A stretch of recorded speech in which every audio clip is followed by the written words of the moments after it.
After being delayed by Zhuang Qian's ambiguous attitude for 3 years, Shang Rui, the Buddhist disciple from Maoqing who had no prior connection with me, suddenly made a high-profile confession and forcefully took me away from Zhuang Qian. Shang Rui gave me everything, but he just refused to marry me and also refused to let me go. During our entanglement, I discovered that Shang Rui was actually the mastermind behind my father's death.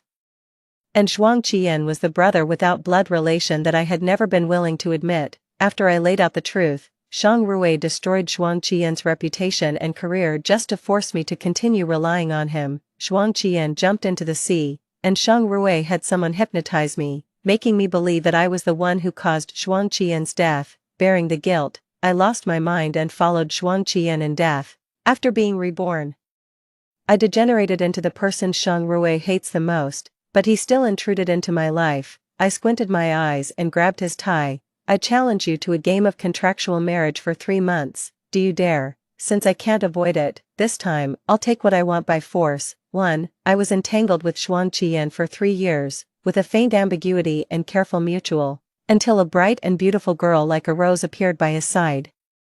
She hooked her arm around Zhuang Qian's and sized me up. With a smile, she teased, "Senior, so this is your ideal type." Zhuang Qian was embarrassed and at a loss. He coughed twice and said, "Lin Li and I are just colleagues." The grievances welled up like a tide, choking my breath. For a full 3 years, in his words, we were just colleagues. The coat he put on my shoulders during overtime. The ease where we took shelter from the rain together when it rained.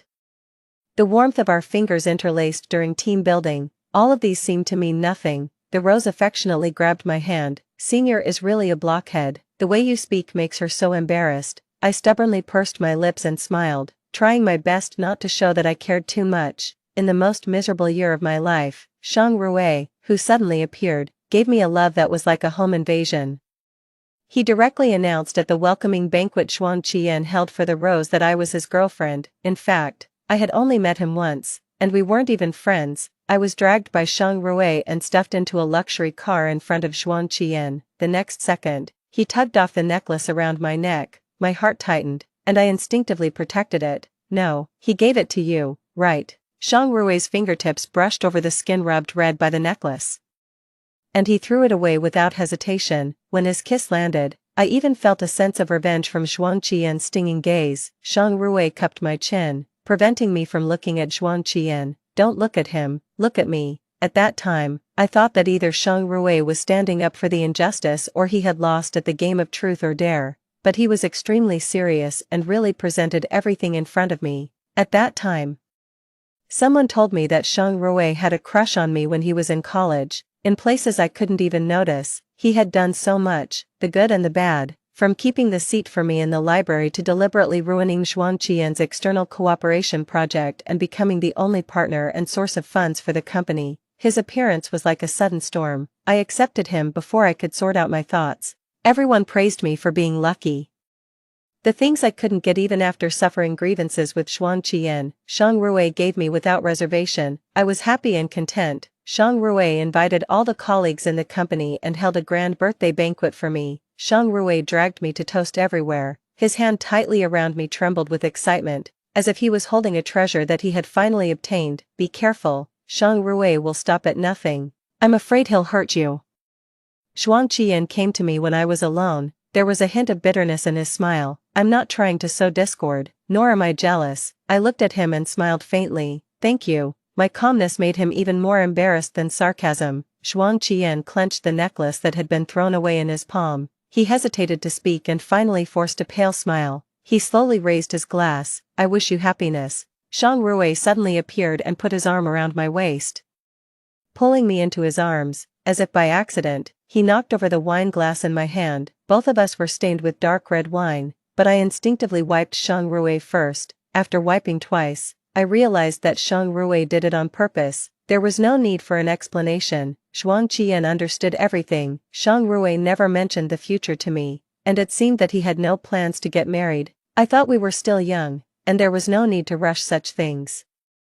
It would happen naturally, until I heard his brothers teasing him and asking when he would marry me. Shang Rui just responded indifferently, "I'm tired of her. I thought she was the moon that I couldn't reach, but it's just a stone after I got her." There was a burst of laughter. you insisted on picking the moon, but you don't want it now. What about Linley? Shang Rui leaned on the sofa, looking lazy. When I'm completely tired of her. If Shuang Qian still wants her, I'll give her back to him.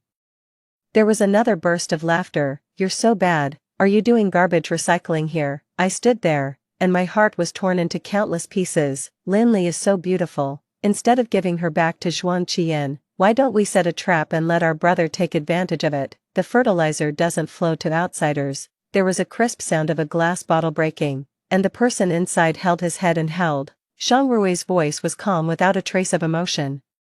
I'll pay for your medical expenses. Don't have any ideas about Linley in the future, too. When I confronted Shang Rui, I thought he would act out a bitter scene of regret as usual, but he was surprisingly calm and silently helped me pack my luggage. I felt uncomfortable, but I suppressed my emotions. We're all adults, and everyone has to take responsibility for their choices. I chose Shang Rui. At least he was nice to me before. We should part ways amicably, and I can't blame anyone. Before leaving, I asked Shang Rui if he had anything to say to me. Shang Rui ruffled his hair and sneered, full of evil charm. If you find out that the last words I said to you are my last words, will you remember it for a lifetime? I couldn't stop trembling. Shang Rui was full of possessiveness. He could give me up immediately when he was tired of me, but I can't leave him. He offered to take me to Shuang Qian. Shuang Qian and the Rose were kissing in the office. The design draft I left behind was crumpled during their tussle. Shang Rui glanced at me, with a playful smile on his lips. There was contempt and mockery in his eyes, as if he was enjoying the feeling of controlling everything. Let's go home. He reached out to drag my suitcase, but I instinctively avoided him. There was a commotion inside. Shuang Qian pushed the Rose away and clumsily picked up the scattered design drafts on the floor while wiping the lipstick off his lips. Shuang Qian, what do you mean? The girl was so proactive, and you?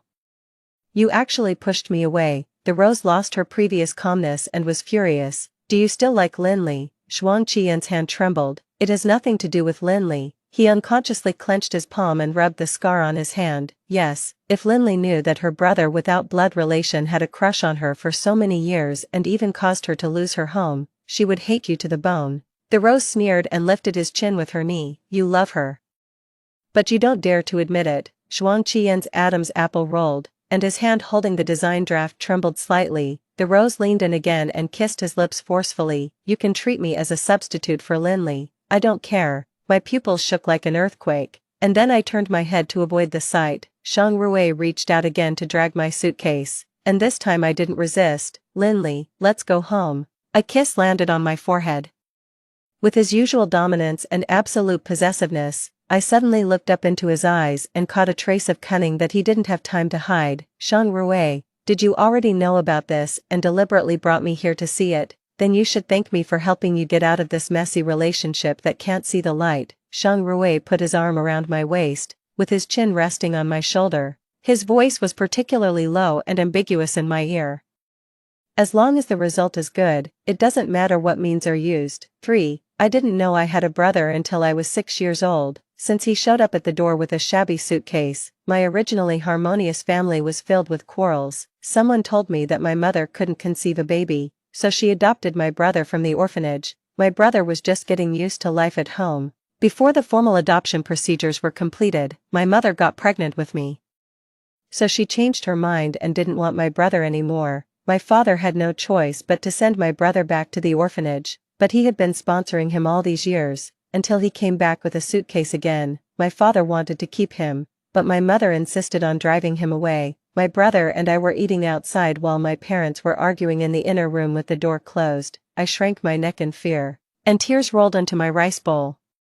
My brother was like a heartless eating machine, shoveling food into his mouth, indifferent to everything happening at home. The result of the quarrel was that my mother dragged me back to her parents' home. A month later, my father finally came to pick us up, but my brother silently followed behind him, like an annoying shadow. Sure enough, my parents had another fierce quarrel. I covered my ears and crouched in the corner crying. My brother handed me a lollipop. With a clumsy smile full of flattery on his face. Don't cry, Ali, have some candy. I reached out to take it and threw it far away. I hate you. You always make mom and dad quarrel. This isn't your home. Can you just leave? My brother silently rubbed the corner of his clothes, and his figure seemed to shrink. Later, my parents finally decided to send my brother to live in the school dormitory. I could only see him once a month. As I grew up, I became more and more curious. Since the adoption wasn't successful, why was my father so concerned about him? I rummaged through the bookcase at home and found the adoption certificate. I opened it with a smile, but I couldn't smile anymore. The adoption certificate didn't have my brother's name on it, but mine. The whole story was completely reversed. My father had been divorced, and my brother was his child with his ex-wife. My father and mother formed a new family, but she couldn't get pregnant. So they adopted me from the orphanage. So my brother was half an outsider in this family, and I was the real outsider. After learning the truth, I became rebellious and refused to go home. Even though I knew my brother was innocent, I still couldn't accept his existence. My father finally decided to send my brother back to his ex-wife. Although he knew that his ex-wife had remarried and my brother would be tortured by them after going back, before leaving, my brother red-eyed and held my hand, asking me if I could let him stay. I shook my head and naively comforted him that my father would send living expenses to his biological mother every month. With the money, she definitely wouldn't abuse my brother anymore. On the way to the long-distance bus station to send my brother off, my father had a car accident. When my mother heard the news, she had a heart attack and passed away. At the funeral, my brother limped while holding my father's urn, stubbornly refusing to shed tears. I looked at him with hatred in my eyes. I thought he must hate me too. We were too young. He was taken away by his biological mother, and I lived with my aunt. Before we separated, my brother said word by word as if swearing, "Ali, in the future, your brother will come to find you. I will take care of you and never let you cry again." I shook my head vigorously. "I don't want to see you again. I don't want to see you for the rest of my life." The memories of the past were messy and fragmented. The blurry shadow of my brother gradually overlapped with Xuan Qian. I slept in a daze for a day and a night. When I woke up in a trance, I saw Shang Rui tidying his collar and preparing to go out. When he saw that I was awake, he replied calmly, "I'm going to gather with my brothers. You can rest by yourself tonight. Don't wait for me." My temples were throbbing, and it hurt badly. I ruffled my hair and sat up. Mechanically, I sat down and combed my hair. "I won't wait for you. I'm going out too." Shang Rui thought I was being angry with him. Without asking any extra questions, he just coldly said, "As you wish." I heard the bedroom door slam shut. The next second, Shang Rui came back. He casually threw his coat on the bed and forcefully tore open the front of his shirt with his right hand. "Are you going to find Xuan Qian again?" 2 buttons popped open and rolled under the bed cheerfully. Disappearing from sight, he grabbed my wrist and dragged me in front of him. His eyes were full of paranoia and unwillingness. "Linley, are you being cheap? Xuan Qian is so spineless, he doesn't even have the courage to tell you the truth. What's so worthy of your nostalgia about such a man?" I turned my head away and avoided his gaze. "It has nothing to do with romantic feelings. I just want to make things clear with him." Shang Rui pinched my chin, forcing me to look him in the eye. His voice was cold. "You can tell me anything you want to say to him. Can you stop being crazy? To me, he's just a symbol whose appearance and name I can't remember. We have no blood relation and no feelings, no matter what his feelings for me are. I shut him out when he needed his family the most. Now I just want to make up for it. Stop feeling sorry for yourself.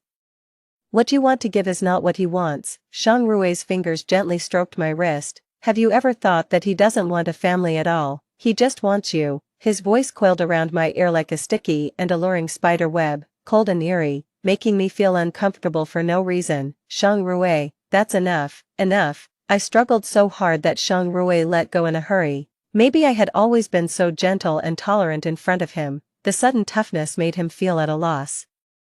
I trembled with anger and spoke incoherently. "You tried to destroy everything around me and left me with no way out. Why do you hate me so much?" Shang Rui's eyes burned with a wildfire, and a tide of anger surged within him. For a moment, I felt that his hatred was about to pour down on me like a tempest. I watched as he pulled out his tie and took a few steps back until the coldness of the wall seeped through my clothes. "Don't come any closer," my fear reflected in his eyes. Torn into a chaotic and out-of-control despair, Shang Rui raised his hand, but he wrapped the tie around his own hand. The hoarse voice that escaped him was like the mournful cry of a trapped beast. "Ali, don't be afraid of me. Don't push me away. Look, I will never hurt you." I shook my head instinctively, still filled with fear. He had gone to great lengths to get close to me, occupied my life without warning. And now that he was tired of me, he still wanted to keep me trapped. I couldn't understand what he really wanted. I won't believe you anymore, Ali. Do you really want to see me die in front of you? I couldn't move my hands, but Shang Rui slammed into the cabinet, the vase shattered on the ground, in pieces. Without thinking, he leaned sideways and fell. I instinctively reached out to pull him, but the disparity in strength meant I couldn't move him. The broken glass pierced his back, and blood flowed. Doctor, what's Dr. Liang's number? My mind was in a mess. And I was completely panicked. Call for emergency. It's quicker to call for emergency. Shang Rui reached out and grabbed me, pulling me tightly into his arms. My weight pressed on him, adding to his injuries. I've caught you. I saw his face contorted with pain, cold sweat sliding down his Adam's apple and into his collar. The next second, he laughed hysterically. Ali, stay by my side, don't go anywhere. He was a madman, since he couldn't trap me with his feelings. He trapped me with himself. 5. The private doctor rushed over to treat his wound. His clothes were stuck to the blood, and they had to be cut open to clean the wound. Shang Rui gasped in pain and held my hand tightly throughout, not willing to let go even a bit. Dr. Liang carefully instructed me on how to take care of the wound and change the dressing. Finally, he reminded me to pay attention to Shang Rui's mental state and not let him hurt himself again. I knew that Shang Rui had many old scars on his body. When he went swimming, he always wore a one-piece shark suit. Dr. Liang said that he had experienced an accident when he was a child and had PTSD. He had been addicted to self-harm for a long time. He had been treated for a long time, and his condition fluctuated, but after I was with him, he had never hurt himself again, according to Dr. Liang. I might have formed some kind of psychological compensation for him and stopped his self-harm behavior. When I decided to leave, he hurt himself again. This was the reason why, even though he was tired of me, he still wouldn't let me go. I stayed by Shang Rui's side and didn't sleep all night, looking at his troubled face even in his sleep. For a moment, I seemed to reconcile with him. Whether I love him or not isn't that important. I'm willing to stay by his side as his medicine. At worst, I can think of it as doing good deeds. I had a lot to say to Shang Rui, but just as the sky was turning bright, a message came to his phone. I saw the avatar that was jumping on his WeChat. It was the bright and passionate Rose that I was all too familiar with. You were right. I took out the design drawings of the foreign designer and questioned Lin Li for plagiarizing someone else's design. Xuan Qian panicked completely. Usually, he's so sensible, but this time he was like a fool, letting me manipulate him, trying every means to protect Lin Li's reputation. Xuan Qian revealed the project's base price to me. There's no way to avoid his downfall and loss of reputation. I really don't understand. Why did you go to such lengths to ask me to bring down the company you invested in? Just like I don't understand why Xuan Qian would sacrifice so much for Lin Li. After a series of emotions from the Rose, Shang Rui simply replied, you don't understand human nature. Rose, you have no humanity. The last message she sent was, it went too far. Xuan Qian jumped off that unfinished building by the sea. 6. When I saw Xuan Qian again, he had already become a cold body in a black bag. I didn't even have time to say a word to him before losing my family again. Shang Rui stumbled and supported the door frame. Blood seeped through the shirt on his lower back. He tried to trap me with himself again. Ali, don't be like this. It hurts so much. I need you. I stared at Shang Rui and shouted hysterically, Xuan Qian is dead, and his reputation is gone. He's completely ruined. It was useless. My emotions had already collapsed, and I couldn't take care of myself. I didn't hate him enough to die with Shang Rui. That was my last bit of reason. I held Xuan Qian's urn and planned to send it back to our hometown. Shang Rui held me back and asked me to promise to come back to him after handling Xuan Qian's affairs. There was a bitter smile on my lips, and I was physically and mentally exhausted. Shang Rui, I don't want to play this game with you anymore. You're another brother that I don't want to admit, right? Those past events came to my mind when Dr. Liang told me about Shang Rui's PTSD. That car accident took away my father, and then I lost my mother. The other party in the car accident was also a father and son. The son threw a tantrum and grabbed the steering wheel, which ultimately led to this tragedy. On the day of the funeral, his father pushed him several times. He finally summoned the courage to come to me and said that he could be my brother and cover my compensation and living expenses until I was an adult. I slapped him in the face. I don't want the money, and I don't want a brother. I want my alive parents. The reason why I could relieve Shang Rui's self-harm behavior was that I was the root of all this. fate is so mysterious. What it gave me was completely different from what I wanted. Ali, I'm just afraid that you'll leave me. I want to monopolize your feelings. I went to see Zhuang Qian. As long as he took the initiative to stay away from you, I was willing to give him any compensation. If he accepted, all these tragedies wouldn't have happened. Shang Rui didn't deny it but just begged humbly. Zhuang Qian's matter was an accident. I didn't expect him to be so extreme. There were clearly countless ways for him to make a comeback, but I don't know why he. A broken voice escaped from my throat. I know, Shang Rui was a madman, and so was Zhuang Qian. He knew that his methods were far from as sophisticated as Shang Rui's. He sacrificed his life so that I would never forgive Shang Rui. When I left this city, I thought it was all over.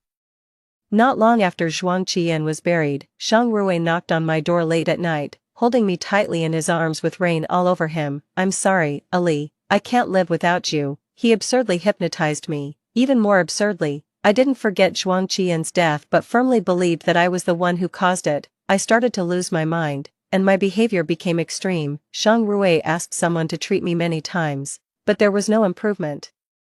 Shang Rui hugged me with regret countless times and begged me not to hurt myself anymore. He took the hand that was holding the glass shards and scratched it towards his own neck. Ali, let yourself go. It's not your fault. Take it out on me. Please don't torture yourself anymore. I looked at him and giggled, constantly calling Zhuang Qian's name in his face, because I was just pretending. The doctor couldn't cure someone who was faking illness. I don't want to live this life anymore.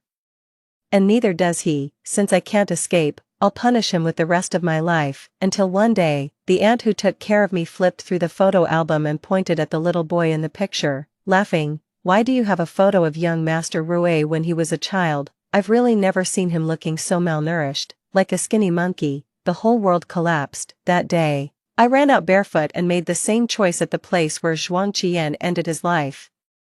But the moment everything in front of me sank into the abyss, the whole world lit up again. The Rose hooked her arm around Zhuang Qian's and sized me up, smiling and teasing. Senior, so this is your ideal type. Zhuang Qian was embarrassed and at a loss. He coughed twice. Linley and I are just colleagues. I was reborn before I reunited with Shang Rui. 7. I looked at Zhuang Qian, and tears welled up in my eyes before I could say a word. The Rose deliberately teased.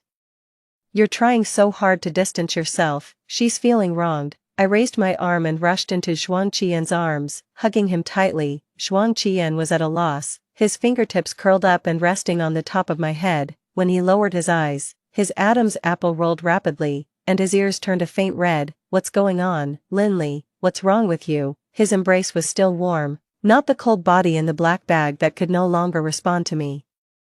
I reached out and grabbed the hem of his shirt, pulling it hard. Zhuang Qian hurriedly held onto his clothes, his face blushing like it was on fire. Linley, what are you doing? I asked him in a hoarse voice. Do you have a lot of old scars on your back, from the car accident? A trace of unbearable pain flashed in Zhuang Qian's eyes, and he seemed to be falling apart. His reaction confirmed everything. I had preconceived the identities of the two of them.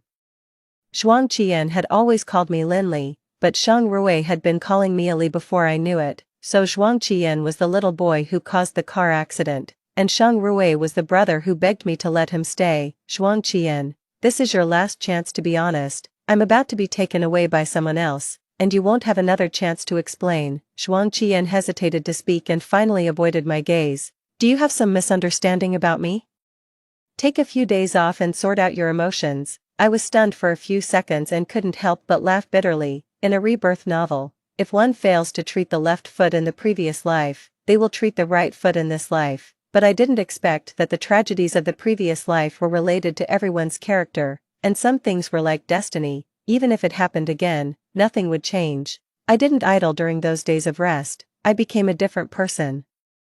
Deviant and living a carefree life, Zhuang Qian couldn't hold back and came to find me. He still had that serious look and threatened that if I didn't go back, I would lose all my salary. I don't want to work here anymore. Just fire me. I hugged my male companion's neck and laughed. I'm busy, that's it. Zhuang Qian hesitated and asked, Linley, are you demeaning yourself because of me? I was silent for a few seconds. He was part of the reason, but not all of it. I want to change not only my own ending but also the intertwined tragedies of the three of us. Sure enough, it's because of me. Zhuang Qian seemed to have made a great determination. Then come back now, let's be together. Is that all you want to say? My eyebrows furrowed involuntarily and then quickly relaxed. The corner of my mouth carried a faint mockery. Xuan Qian, do you think you're particularly great? You sacrificed yourself to save me from eternal damnation. There was only endless silence in response to me. Xuan Qian didn't dare to admit his identity to me and face his past mistakes. There was an insurmountable gap between us. He couldn't come over, and I couldn't go back. It's over between us. No, it never even started. I smiled and hung up the phone. That's it, goodbye. Never see each other again. I stayed away from Xuan Qian and became the person Shang Rui hated the most. Until I was drunk and Shang Rui picked me up and stuffed me into his luxury car angrily. Why are you giving up on yourself like this? Can't you live without Xuan Qian? I guessed right. This time, I still couldn't get close to Xuan Qian, and naturally, I couldn't escape Shang Rui's control. He pulled my necklace, and I didn't stop him at all. The moment the necklace was thrown out of the window, I met Xuan Qian's lonely and broken gaze through the gap in the car window. Yes. I can't live without him. I'm so lonely. I just want to get married to someone, anyone. I squinted my eyes and grabbed his tie. Let's play a game of contractual marriage for 3 months. Do you dare? You're putting on this act for him, aren't you? Fine, I'll play along. Shang Rui's breathing was ragged, and his laughter carried the madness that had been suppressed to the extreme. Don't look at him, look at me. I took the initiative to kiss his lips. Then let's see if you have the ability to replace him and capture my heart. Since I can't avoid it, this time, I'll take what I want by force. 8. This time, I took the lead in our relationship. But Shang Rui was unexpectedly restrained. That sense of distance confused me. Was it because it was too easy for him, and he lost the challenge and freshness too soon? Where is she? The girl I brought back last night. Where is she? I carried the breakfast upstairs and happened to hear Shang Rui's hysterical questioning. Before I could get an answer, there was the sound of a glassware falling and breaking. I knocked on the door frame. Are you looking for me? Shang Rui was stunned for a few seconds. The slippers under his feet made him stumble a few steps. Finally, he kicked the shoes away and stepped barefoot on the scattered clothes on the floor. He hugged me in his arms, shaking like a tree in a storm. Shang Rui didn't say anything, so I took the initiative to speak. I made breakfast. I don't know if it suits your taste. If you like it, eat it. If not, ask the aunt to make something else. My tone confused him. He had been silently paying attention to me from behind for years and knew that I had a gentle and forbearing temper. Suddenly changing my temperament would make him feel at a loss. I decided to take the initiative to clear the air.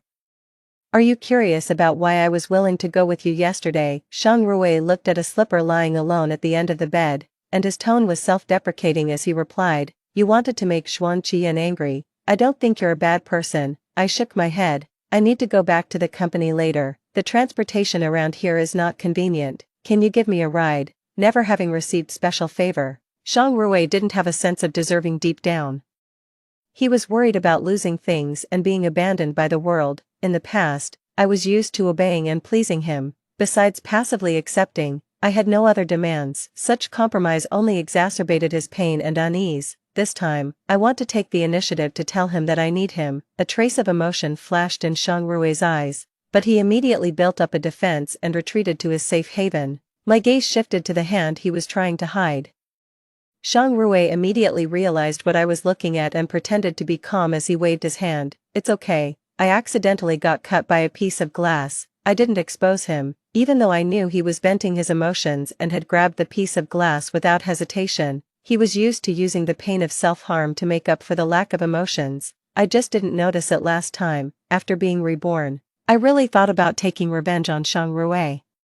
So I went to inquire about his past in advance. His stepfather didn't like this burden at all and would beat and scold him at every turn, until one day, his stepfather got into a conflict with someone and died accidentally. His biological mother took the compensation and soon remarried. The person she married this time didn't have a child, so he treated Shang Rui as his own son and doted on him. Shang Rui also changed his name, rising from the mud to the sky. His name, appearance, and temperament all changed. No wonder I couldn't recognize him. I didn't realize when he reappeared by my side and did all the decent and indecent things. After being in the rain for so many years, now that he had an umbrella, he just wanted to hold up a roof to shield me from the wind and rain. At that moment, I gave up on revenge. Shang Rui wasn't bad, he just didn't know how to love others. When applying medicine to Shang Rui, his eyes were fixed on me, as if he couldn't feel the pain at all. I didn't look up and focused all my attention on his messy wound. My parents passed away early, and I lived with my aunt. My aunt was weak-tempered, and my uncle was an alcoholic and a gambler. It was like starting in hell. I wanted them to get a divorce. I cried and made a scene. I even thought about going with my parents. Shang Rui suddenly tightened his grip on my hand. I haven't finished applying the medicine. Stretch out your hand. I pried his hand apart and looked calm, as if telling a story that had nothing to do with me. Later, I realized that there were some things I couldn't interfere with. I had to let myself go. When you're living under someone else's roof, you can't have a temper. For things I can change, I just need to think from a different angle and let them go. After laying out so much, I just wanted to find an opportunity to tell him that I was regretful. Shang Rui suddenly reached out and brushed aside my forehead hair. When his fingertips stopped, his pupils dilated slightly, as if tracing my outline. The warmth of his fingertips seemed to cross the years and come to me. It was late, but it was still comforting. But Shang Rui suddenly curved his lips, and my shrunken reflection was reflected in his dark pupils. The person who made you suffer so much is really damn. I swallowed the words that followed awkwardly. Redemption wasn't that easy. He reached out and stroked my hair, his eyebrows furrowed in pain. But he was addicted to this pain and didn't plan to stop. For him, the happiness obtained through pain was real. I gently pushed his hand away. Your hand is seriously injured. You'd better not drive. I can just find a ride-hailing car. Shang Rui suddenly leaned closer. What? Are you afraid Xuan Qian will see? I've been too kind to him, and he just won't listen. I've resigned and I'm going to get my design drafts back. I stood up with a cold face. You can follow if you really want to. But I might look ugly when I quarrel. I'm afraid you'll lose your good impression of me. Shang Rui was stunned for a few seconds, and then he lowered his head and couldn't stop laughing. I knew what he was laughing at. He had been scolded by me, and he had also seen me scold Xuan Qian. I turned to leave, but Shang Rui suddenly called out to me. Does the 3-month contractual marriage still count? Yes. 9. When I returned to the company, Xuan Qian didn't lose his temper. Instead, he coldly urged me to go back to work. I cleared my throat and was about to announce my resignation. Everyone, stop for a moment. I have something to announce. Xuan Qian suddenly interrupted me. I'm in a relationship with Linley, but it won't affect our work relationship. Everything will remain the same in the future. I was both angry and amused. What was this? Charity, you might have misunderstood. My wife is a very devoted person. Shang Rui swaggered in and put his arm around my waist. If you had any wrong ideas, it's because she's a nice person. Shang Rui was the company's only partner and source of funds, in short, the benefactor, and everyone knew him. Everyone looked at each other, and the way they looked at me was somewhat meaningful. Whether I was cheating or Xuan Qian had tried to make me flirt with Shang Rui but it had backfired, I was the one who looked the least decent in this situation. There was an awkward silence. It was Xuan Qian who spoke first. Even in a relationship, you can't call her that casually. It's impolite. I almost rolled my eyes. Was that the point? Shang Rui looked at me, and the corner of his mouth curved into a triumphant arc. We're married, and it's only natural to call her wife. Even if he was just talking nonsense, I didn't bother to refute. I turned and went back to the office. Shang Rui was stunned for a few seconds, and then he suddenly reached out to stop me. You've already resigned. I've resigned, but I still want to get my design drafts back. Shang Rui's smile was a bit unnatural. I'll support you in the future. Those rejected drafts can be thrown away. I shook off his hand and kicked the door open. The Rose sitting inside was flustered. On the computer desktop were her design drafts overlapping with mine and those of a foreign designer, and there were traces that she couldn't delete and modify in time. I raised my voice. What do you mean? I haven't even left, and you're blatantly copying my design. The Rose waved her hands and denied it. No, I didn't copy your design. I just wanted to check. I immediately interrupted her, caught in the act. Do you still want to deny it? I knew she was trying to change the details of my design to make it exactly the same and then accuse me of plagiarism. Most of the time, the one who strikes first takes the moral high ground, but I knew that Shang Rui had instructed her to do this. Not only would Xuan Qian try to minimize the matter for her reputation, but Shang Rui would also protect her. I strode up and picked up the cold coffee on the table that had been there for who knows how many nights and poured it on her. The laptop was soaked. It crackled for a while, and a blue flame burst out. The documents and paper design drafts on the table that hadn't been cleaned up were all affected. The Rose was stunned. She patted the coffee stains on her body, and there were sobs in her throat. what are you doing? I'll compensate for the broken computer, but my design belongs to me alone, no one else can steal it. I won't give her a chance to fight back. The computer is broken, and the paper drafts are gone. I can't insist that she plagiarized, and she can't prove her innocence either, since there is no evidence left. It's the same for both of us. I turned and left. The Rose was unwilling to suffer in silence and sneered, whether it's reasonable or not needs to be judged by everyone. You destroyed the evidence first. Maybe there's something wrong with this draft, and you're feeling guilty. Speak with evidence. I glanced at Zhuang Qian and raised my eyebrows slightly. I caught you tampering with my draft. You suspect me but only by words. If you can't produce evidence, it's slander. So many colleagues can testify that you deliberately spread rumors and damaged my reputation. Zhuang Qian stood in front of the Rose, his voice extremely serious. Linley, stop making a scene. There's no need to involve our personal matters in our work. Don't target Xiaomei like this. I looked at his eyes and suddenly felt strange. For a moment, I really wanted to slap him hard and tell him that everything I did wasn't out of spite but to save him. Grievance filled my chest, and my eyes turned red before I could say a word. If I left without clearing things up today, he would still think that I was being jealous and unreasonable. Since there would be misunderstandings anyway, I might as well confirm them. Yes, I'm targeting her. After all these years of entanglement, I'm tired and have seen through it. It's just right to settle the score completely, and we won't owe each other anything in the future. I looked into his eyes and caught a few imperceptible tremors of emotion. After taking this last look, I remembered his appearance at this moment. Zhuang Qian, farewell. 10. I felt a sense of relief in my heart. As long as I had no more connection with Zhuang Qian, Shang Rui wouldn't have to deal with him. After destroying the design draft, the Rose no longer had the bargaining chip to threaten Zhuang Qian. Zhuang Qian wouldn't be ruined and wouldn't die either. Shang Rui kept a dark face and didn't say a word. I pulled his hand and called him several times but got no response. Finally, I got angry. The 3-month contractual marriage you promised, don't go back on your word. A joyful expression flashed across his face, and then he frowned tightly, unconsciously clenching his fist so that his nails dug into his flesh. Happiness scared him. When he was with his first stepfather, whether he asked for tuition or his grades were not good, even when his stepfather was in a bad mood, he would be beaten. Only after his stepfather's emotions calmed down would he realize that his actions were excessive and mostly tried to appease him. Subconsciously, he always felt that only by making himself feel pain could he have happiness with a clear conscience. My fingers went around his back, and my fingertips slowly touched those old scars, crisscrossing. Even though they had already healed, they were still deeply engraved in his heart. 3 months was the limit for healing. Sticking together inseparably, straightforwardly telling him all my needs and feelings, giving him a sufficient sense of belonging and security, I could feel that everything was getting better. When are you going to marry Linley? Marry that skinny girl? It's just for fun, for fun. Does Shang Rui look like he's just playing around? When I heard his brothers teasing again, I almost pushed the door open and scolded them. Suddenly, someone interrupted. Be careful, Xiaomei is here. Through the glass, I saw the Rose sitting opposite Shang Rui, crossing her arms, looking like she was here to accuse him. It doesn't matter, I don't care, marry whoever you want, don't think too much, it won't happen. Shang Rui poured the wine down his throat and only left a sentence.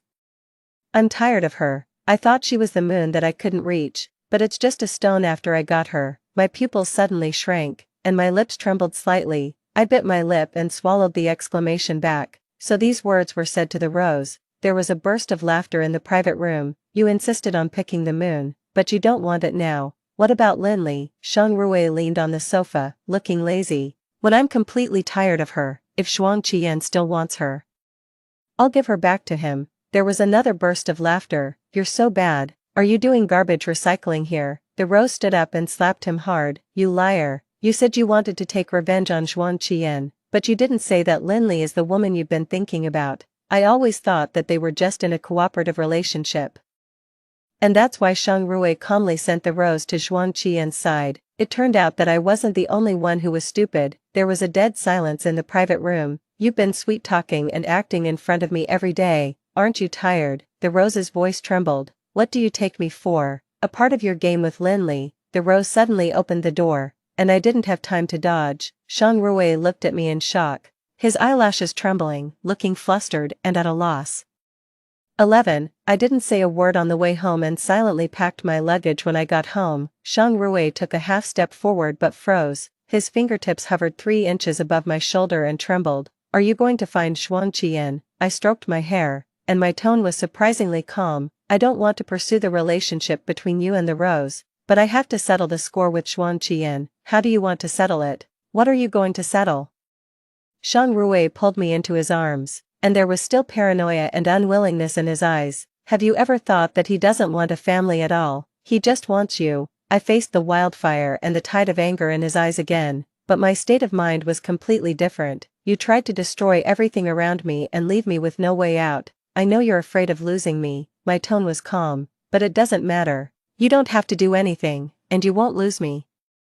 Shang Rui's fingers gently stroked my wrist. Ali, you went this far to protect Xuan Qian. This person just won't listen. A storm gathered in his eyes, and the next second, he really reached for his tie. Anger rushed to my head, and my heart heated up. I snatched his tie and tied his hands first. Ali, don't leave me. Don't go to him, please. Shang Rui was like a trapped beast, and a hoarse voice escaped from his throat. He's not good. He's not the brother you want. He doesn't deserve you.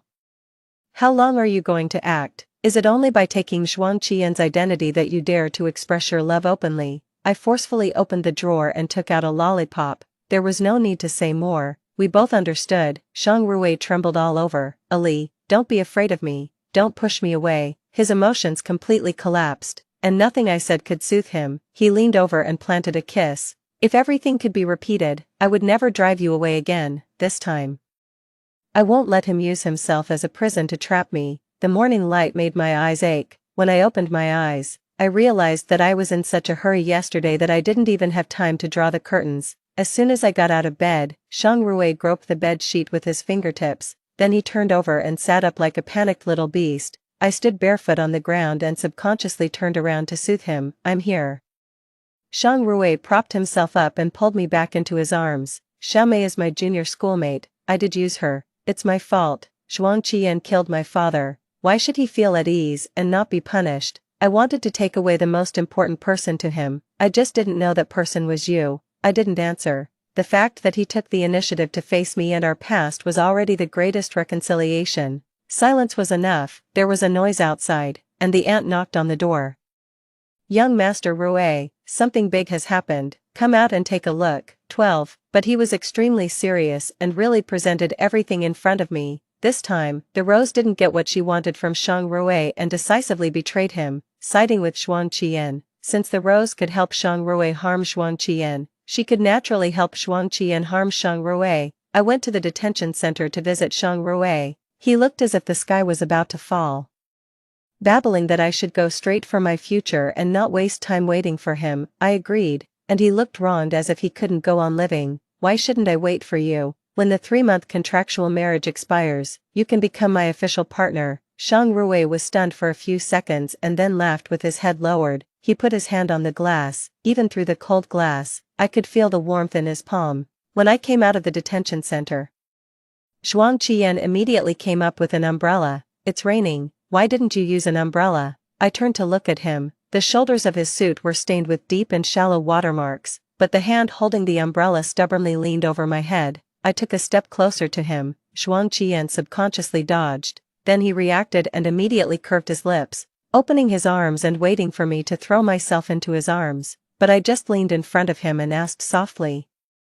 You were reborn too, right? I don't know what you're talking about. The smile froze on Xuan Qian's face, and his action of avoiding my gaze became more deliberate. I shook my head and said with certainty, you know, after being reborn, he never missed any of the turning points in the development of my relationship with Shang Rui. He deliberately kept a distance from me, exposed his weaknesses, and tried to win over and protect the Rose. He planned carefully, looking for opportunities to sow discord between the Rose and Shang Rui, and finally used me to completely turn the Rose against Shang Rui. I don't like doing those underhanded things, but I'm willing to do them for you. Xuan Qian finally stopped pretending. He stroked my hair and gently tucked it behind my ear. Without him meddling, we can finally be together with peace of mind. The past is in the past, but it doesn't mean I've forgiven you. I didn't choose you before, and I still won't choose you this time. I pushed away his umbrella and walked alone into the distance. The rain wet my hair and clothes, and the damp and refreshing air made me especially sober and happy. The fates of the three of us have changed,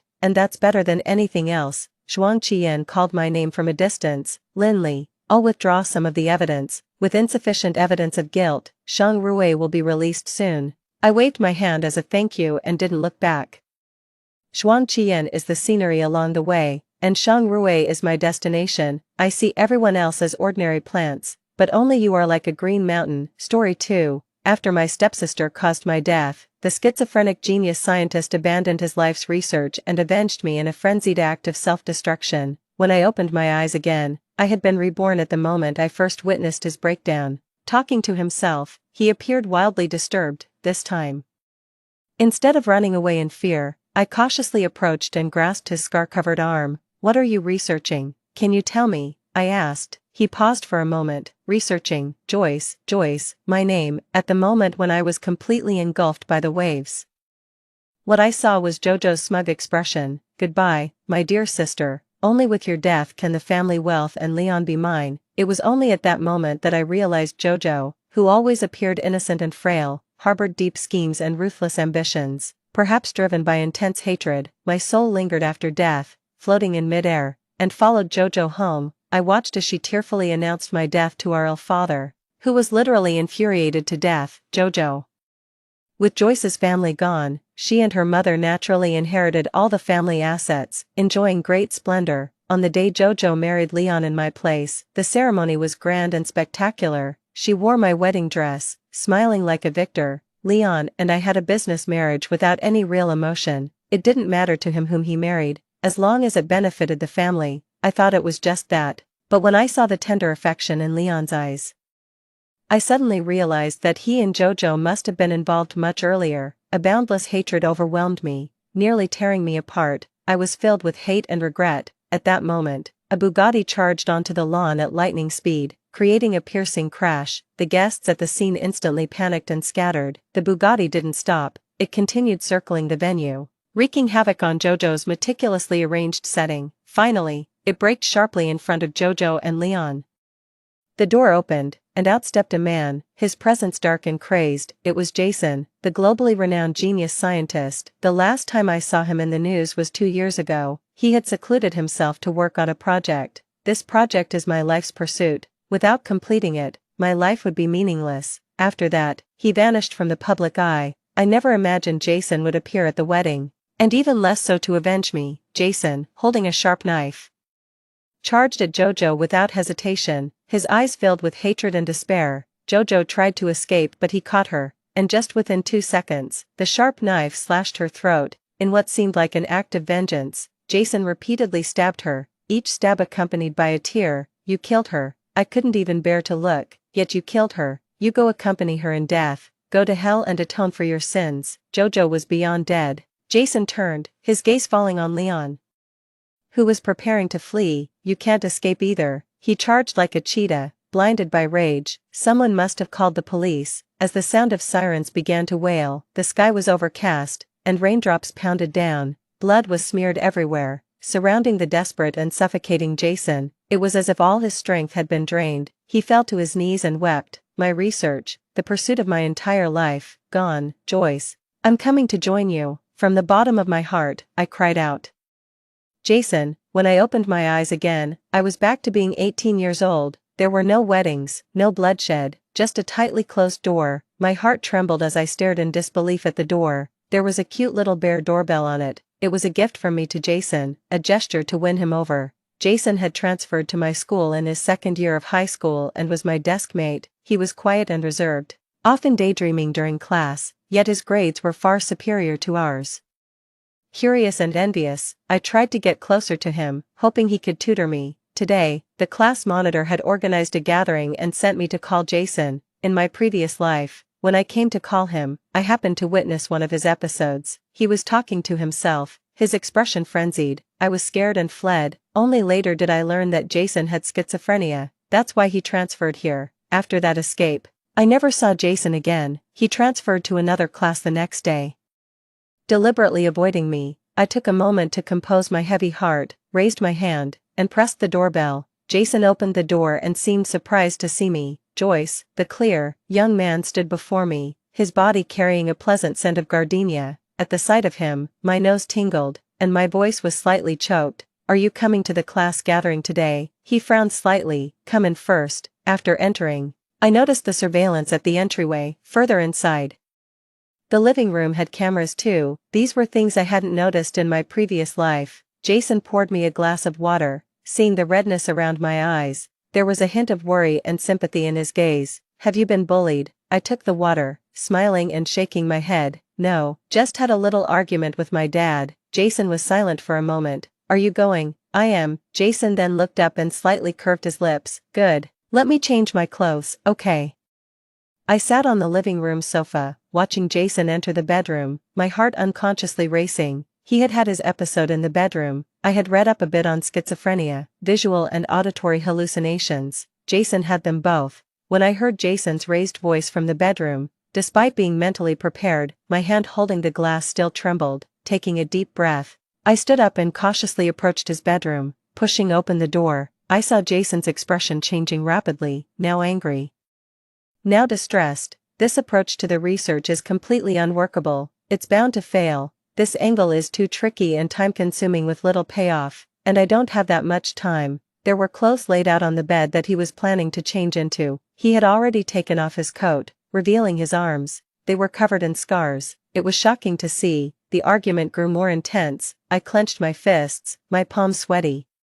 It wasn't until Jason calmed down and sat on the bed with a thump, frustratingly clutching his hair, that he exclaimed, "What should I do with this research?" After saying that, he fell silent for a long while. That's when I carefully approached him, holding my breath as I drew near. Jason, he didn't respond, just kept his head down, deep in thought. I noticed the crisscrossed scars on his arms and felt a tightness in my chest. Gently, I reached out and took his wrist, asking again, "Can you tell me what you're working on?" I remembered Jason had joined a research project at university and had made quite a name for himself. Jason stiffened for a moment, then mechanically looked up. His gaze was distant and wooden. He stared at me as if trying to recognize me. After a long while, a hint of joy sparked in his eyes, and he gripped my hand back. "I'm researching, Joyce," he said. A jolt went through my heart. Joyce. Was he researching me, triggered by something? Jason began to talk nonstop. "Who are you? You look like her. I like her. Can you give me some advice? I want to confess my feelings to her, but I'm scared. I'm sick. I should wait, but I can't. I really like her. Please help me." I snapped back from my shock. Tears had welled up in my eyes. "You should tell her directly. She won't reject you." No one knew that I had once had feelings for Jason, who could resist a good-looking, smart guy during their teenage years, but later, due to fear, hesitation, and the erosion of time, those youthful heartbeats were buried and forgotten. Jason's eyes brightened at my words. "Okay." After the excitement, he seemed a bit tired. I helped him lie down, and he held on to my hand, refusing to let go. "Stay with me. I don't want to be alone." I sat by the bed and nodded. "Okay, I'll stay with you." Jason finally closed his eyes and gradually fell asleep. I looked around his room, noticing there were no sharp objects anywhere, and the door wasn't even locked, making it easy for me to enter. Yet, there were so many scars on his arms, and in such a large house, he was all alone. Jason, a wave of sorrow spread from my heart to every part of my body. The class leader sent me a message asking about my progress. "Jason won't be coming. Something just came up at home for me, so I won't make it either. Have fun without us." Alright then. The sun outside was scorching, its rays piercing through the window onto Jason's face, causing him to furrow his brow in discomfort. I carefully pried his hand open and went over to draw the curtains shut. His expression softened. I had intended to wait for Jason to wake up, but my phone rang again. This time, it was a message from my dad.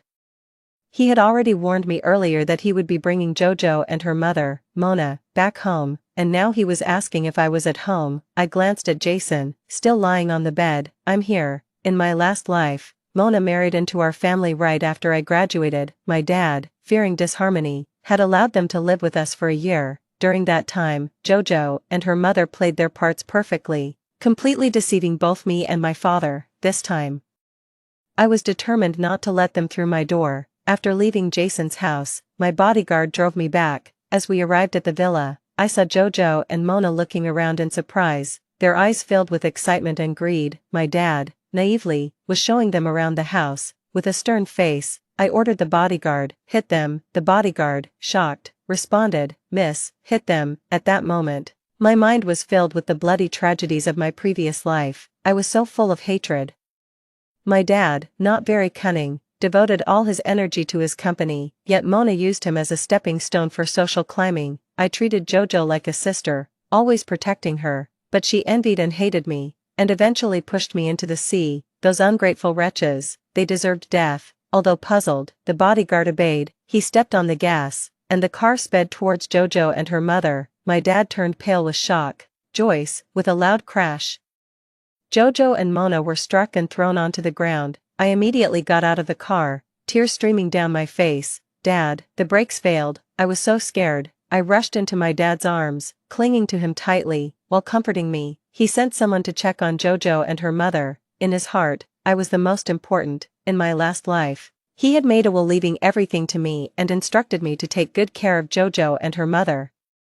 It was also for this reason that they harbored murderous intentions towards me. The emergency services soon arrived and took them away. My dad comforted me until I calmed down, and then he rushed to the hospital. I sat in the living room while the bodyguard stood in front of me, uneasy. "Miss, if the gentleman checks the car, it's fine, you won't be dismissed." My dad wasn't foolish. "Right now, I just really didn't want to see JoJo and her mother. You may go." The bodyguard respectfully left. I went upstairs to my room to wait for my dad to come back. I glanced at the time, unsure if Jason had woken up. His house had surveillance. If he was awake, he'd surely check it. In my last life, he probably saw me fleeing on the cameras and since then kept his distance from me, avoiding me. I sent him a voice message. Something came up at home, so I had to leave. "Are you awake?" On the other end of the phone, Jason sat desolately on the floor, the computer in front of him replaying the surveillance footage of the entire house. An hour ago, she had arrived. She had seen everything. Beside him lay a sharply honed triangular ruler which he uncontrollably dragged across his arm, repeatedly slicing into his flesh, blood streaming down. Why did it have to be when she came? She must be terrified. Jason choked out between sobs. At that moment, his phone lit up with a new message, a voice message. Trembling, he played it. A girl's clear voice came through. "I had to go back home because of some issues. Are you awake?" It took a while before I received Jason's response. Just a single, cold word. "Yeah." I was puzzled. Why was he colder than usual? He must have seen the surveillance footage. He should know I wasn't scared. Wasn't he planning to confess his feelings to me? I decided to call him directly. "Jason," I said when he answered, his voice sounding muffled. Yeah, words were on the tip of my tongue. But suddenly, I felt shy. I couldn't just ask outright why he hadn't confessed his feelings, could I? Do you have time tomorrow? Let's go to the haunted house in West City. I heard it's really thrilling," I emphasized. "Just the two of us." Jason was silent. I waited patiently for his reply. There was a rustling sound on the other end, then suddenly, something seemed to drop. Following that, Jason's raspy voice came through. "Okay." He paused, his tone apologetic. "Can we go in the afternoon?" "I can't get up in the morning." "Sure," I replied. After chatting a bit more, I hung up, but I didn't feel happy about his agreement. Instead, I had a bad feeling. Jason's biological clock was always precise. He never had trouble waking up or slept in, unless something was wrong, but he wasn't saying, and it wasn't right for me to press too hard. I turned on my tablet and started searching for more information on mental illnesses. Schizophrenia had several triggers. External stimuli, psychological trauma, substance abuse, and genetic factors. I could rule out the last two. To my knowledge, neither of Jason's parents had mental illnesses, and his mother had passed away when he was 10, that left the first two. Could his father be the cause? I recalled his empty, surveillance-filled home. Jason lived there day and night, every move watched. It must have been suffocating. A heaviness settled in my chest. Looking at our chat, I took a deep breath. "Jason, this time, it's my turn to save you." It was evening by the time my dad returned from the hospital. The bodyguard had messaged me earlier to inform me that my dad had confirmed the brakes were fine and pleaded for my help. Just after I replied, "Don't worry," there was a knock at my door. "Joyce, are you asleep?" I got up to open the door. "Dad," my dad entered with a stern face. "Sit down." He didn't ask me. He waited for me to confess voluntarily. Standing in front of him, I spoke in a low voice. "I don't like them." My father, suppressing his anger, demanded, "Reason." I took a deep breath. Dad, I had a dream. In the dream, you married Mona, and Jojo became my sister. We lived together for 10 years. I respected Mona as a mother and cherished Jojo as my own sister. However, Mona drugged you, causing you to fall gravely ill.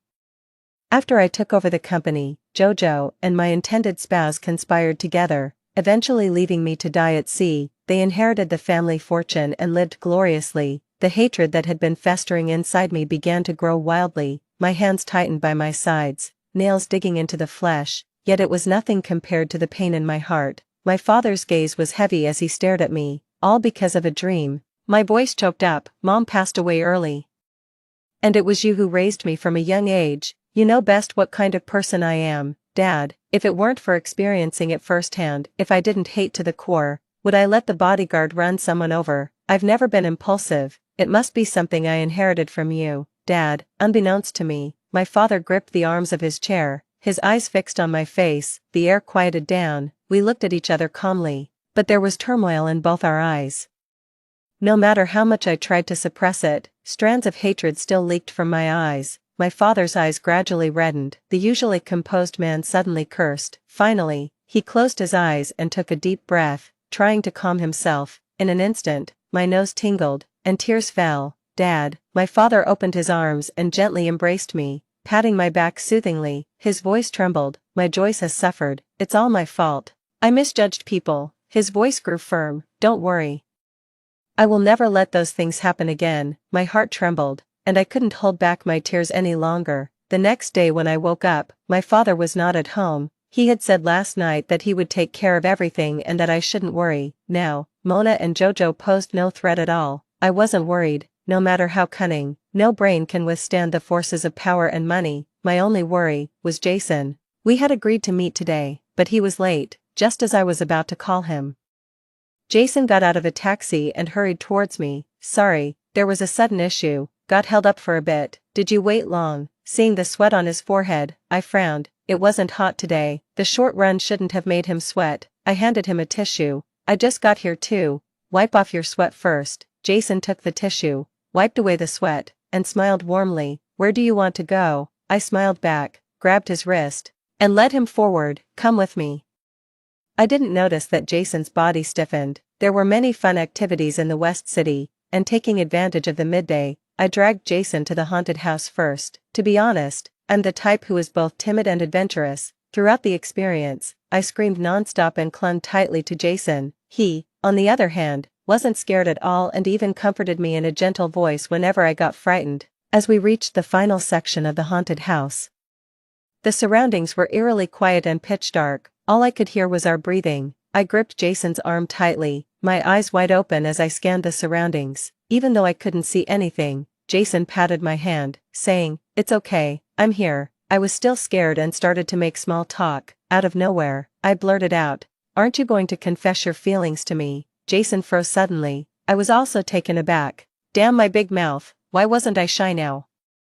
But since the words were already out, I boldly continued, "Jason, the truth is I like you." But before I could finish, he covered my mouth. "Shoo, there's something ahead." My attention immediately shifted. I stared intently straight ahead. In the darkness, I couldn't see Jason's expression, nor could I tell that his face was pale and his expression panicked. Even the hand covering my mouth was trembling slightly. "Don't move, Joyce. The ghost is coming." My body instantly stiffened. Just then, Jason let go of me and even stepped back slightly. "What are you doing? Don't go." I held onto his hand tightly. "I'm not going," he said, but I wasn't reassured and dared not move. The room remained silent. There were rustling noises behind us, like something cracking or the sound of a plastic bag being rubbed. "Jason, Jason." I called out his name in fear. He responded softly, A few seconds later, he moved forward. "It's okay now. The ghost is gone." I paused, slow to realize, "Were you tricking me?" He chuckled softly. "You caught me." I was both angry and annoyed. "Jason, yes, I'm here. You've learned to be naughty." He wasn't like this before, but Jason just pointed out, "The exit is over there." I remained somewhat annoyed until we got out, but when I turned around and saw Jason's smiling eyes, all my anger vanished. However, his complexion looked terrible. My heart tightened. "Jason." He interrupted me. "What else do you want to play?" I forced a smile. The haunted house was really scary. Let's rest for a bit. He nodded. Okay. We found a relatively quiet restaurant and ordered some drinks. When Jason got up to go to the restroom, as he turned around, I caught a glimpse of a silver corner sticking out of his jacket pocket. It was brief, but I recognized it. A strip of pills. My hand tightened under the table. I knew that schizophrenia required constant medication. Today, should I have called him out? Before long, Jason came back, his expression as usual. He stayed with me and played until the afternoon, thoroughly enjoying himself and almost always accommodating my requests. However, when I suggested we play the latest popular murder mystery game, he declined. Joyce, I'm a bit tired, he said. He didn't look tired, but I could see a hint of reluctance in his eyes. I immediately changed the topic. I didn't realize how late it had gotten. Let's head home then. He nodded in agreement. As we left the western part of the city, the sky was a vast expanse of fiery red sunset. It's so beautiful. I took out my phone and snapped several photos of the sunset, with the fiery sunset in front of me, the gentle Jason by my side, and the cool evening breeze around. A sudden thought struck me. I turned the camera towards Jason. Smile, I said. Before he could react, I captured his photo and then switched to video mode. Jason, do you like me? Jason, who had wanted to stop me, froze.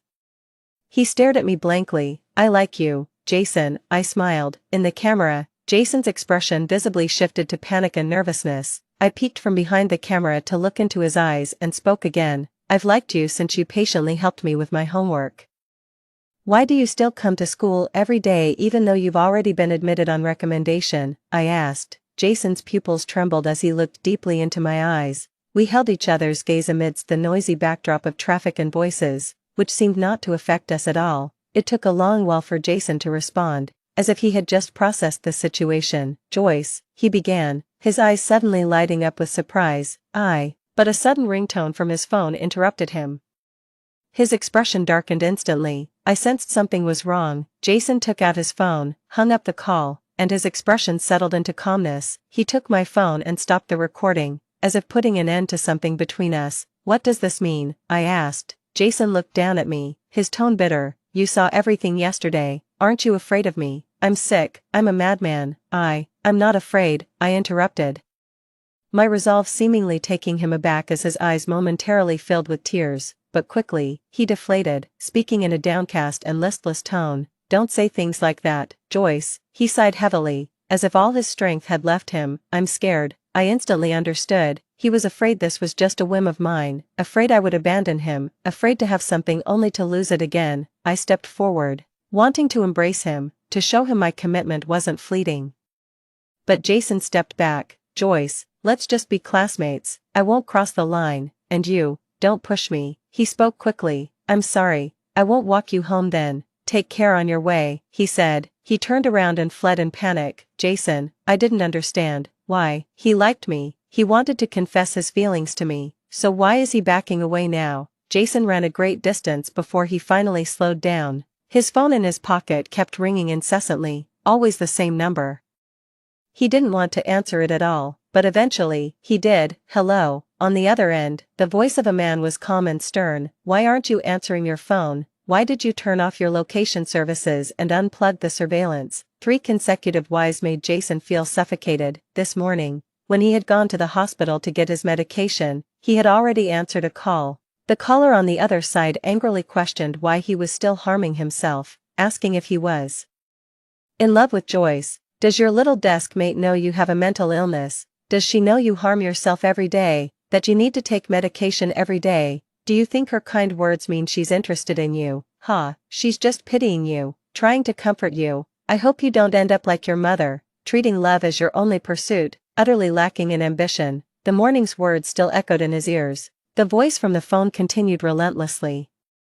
You've grown bold over the months, not just talking back but daring to defy me outright. It's just a few words from me, and you dare to unplug the surveillance and turn off the location services. What, you want to die out there? I'm putting so much effort into this for whom? Humph, if it weren't for your mother's despicable and ruthless tactics, do you think I'd bother to care about you, a lunatic? Do you think Joyce would like a lunatic? Don't delude yourself.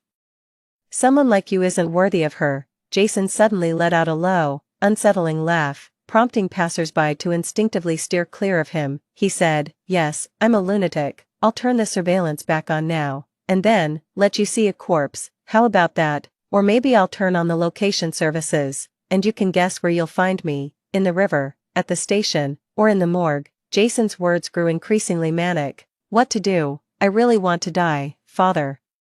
He deliberately emphasized the word father. The person on the phone fell silent. Jason laughed louder and louder. "Father, shall I go and die now? Would you prefer I get hit by a car or jump into the river?" "You, Jason." Jason quieted down, listening to the intense breathing on the other end of the phone. He chuckled. "If you don't want me dead, then never let me hear those 3 words from your mouth again." Her name. Merely uttering it, he felt was a desecration. A beep beep sound came from the phone. The other side had hung up. Jason looked up at the evening sky. Joyce, God knows. When he heard the words "I like you," his whole body was boiling with excitement. But, oh well, I'm going to hurt you, Joyce, I'm sorry." Jason fell to the ground, covering his face as he sobbed. He longed for her yet couldn't bear to hurt her. He was greedy yet dared not make a move. Living is so difficult. Ever since I confessed my feelings, Jason stopped coming to school. Being in the 3rd year of high school, I was too busy to visit him. I could only wait for the weekend to check on him at his house, but to my surprise, Jason had moved away. Even the teddy bear doorbell was gone. Looking at the bare black door, I felt a heavy sadness. When I got home, my dad noticed my troubled expression and asked, "What's wrong? Is school too much for you?" I shook my head and remained silent. During dinner, my dad talked about Mona and Jojo's situation. He had conducted a thorough background check and found out Mona had been fishing for a wealthy husband, and many had taken the bait. At this point, he paused. I glanced at him. Among those deceived, he was the easiest target. Embarrassed, my dad changed the subject to Jojo. Jojo had inherited her mother's tactics and personality, using her looks to attract wealthy heirs at school, also dreaming of marrying into a wealthy family for a soaring social climb.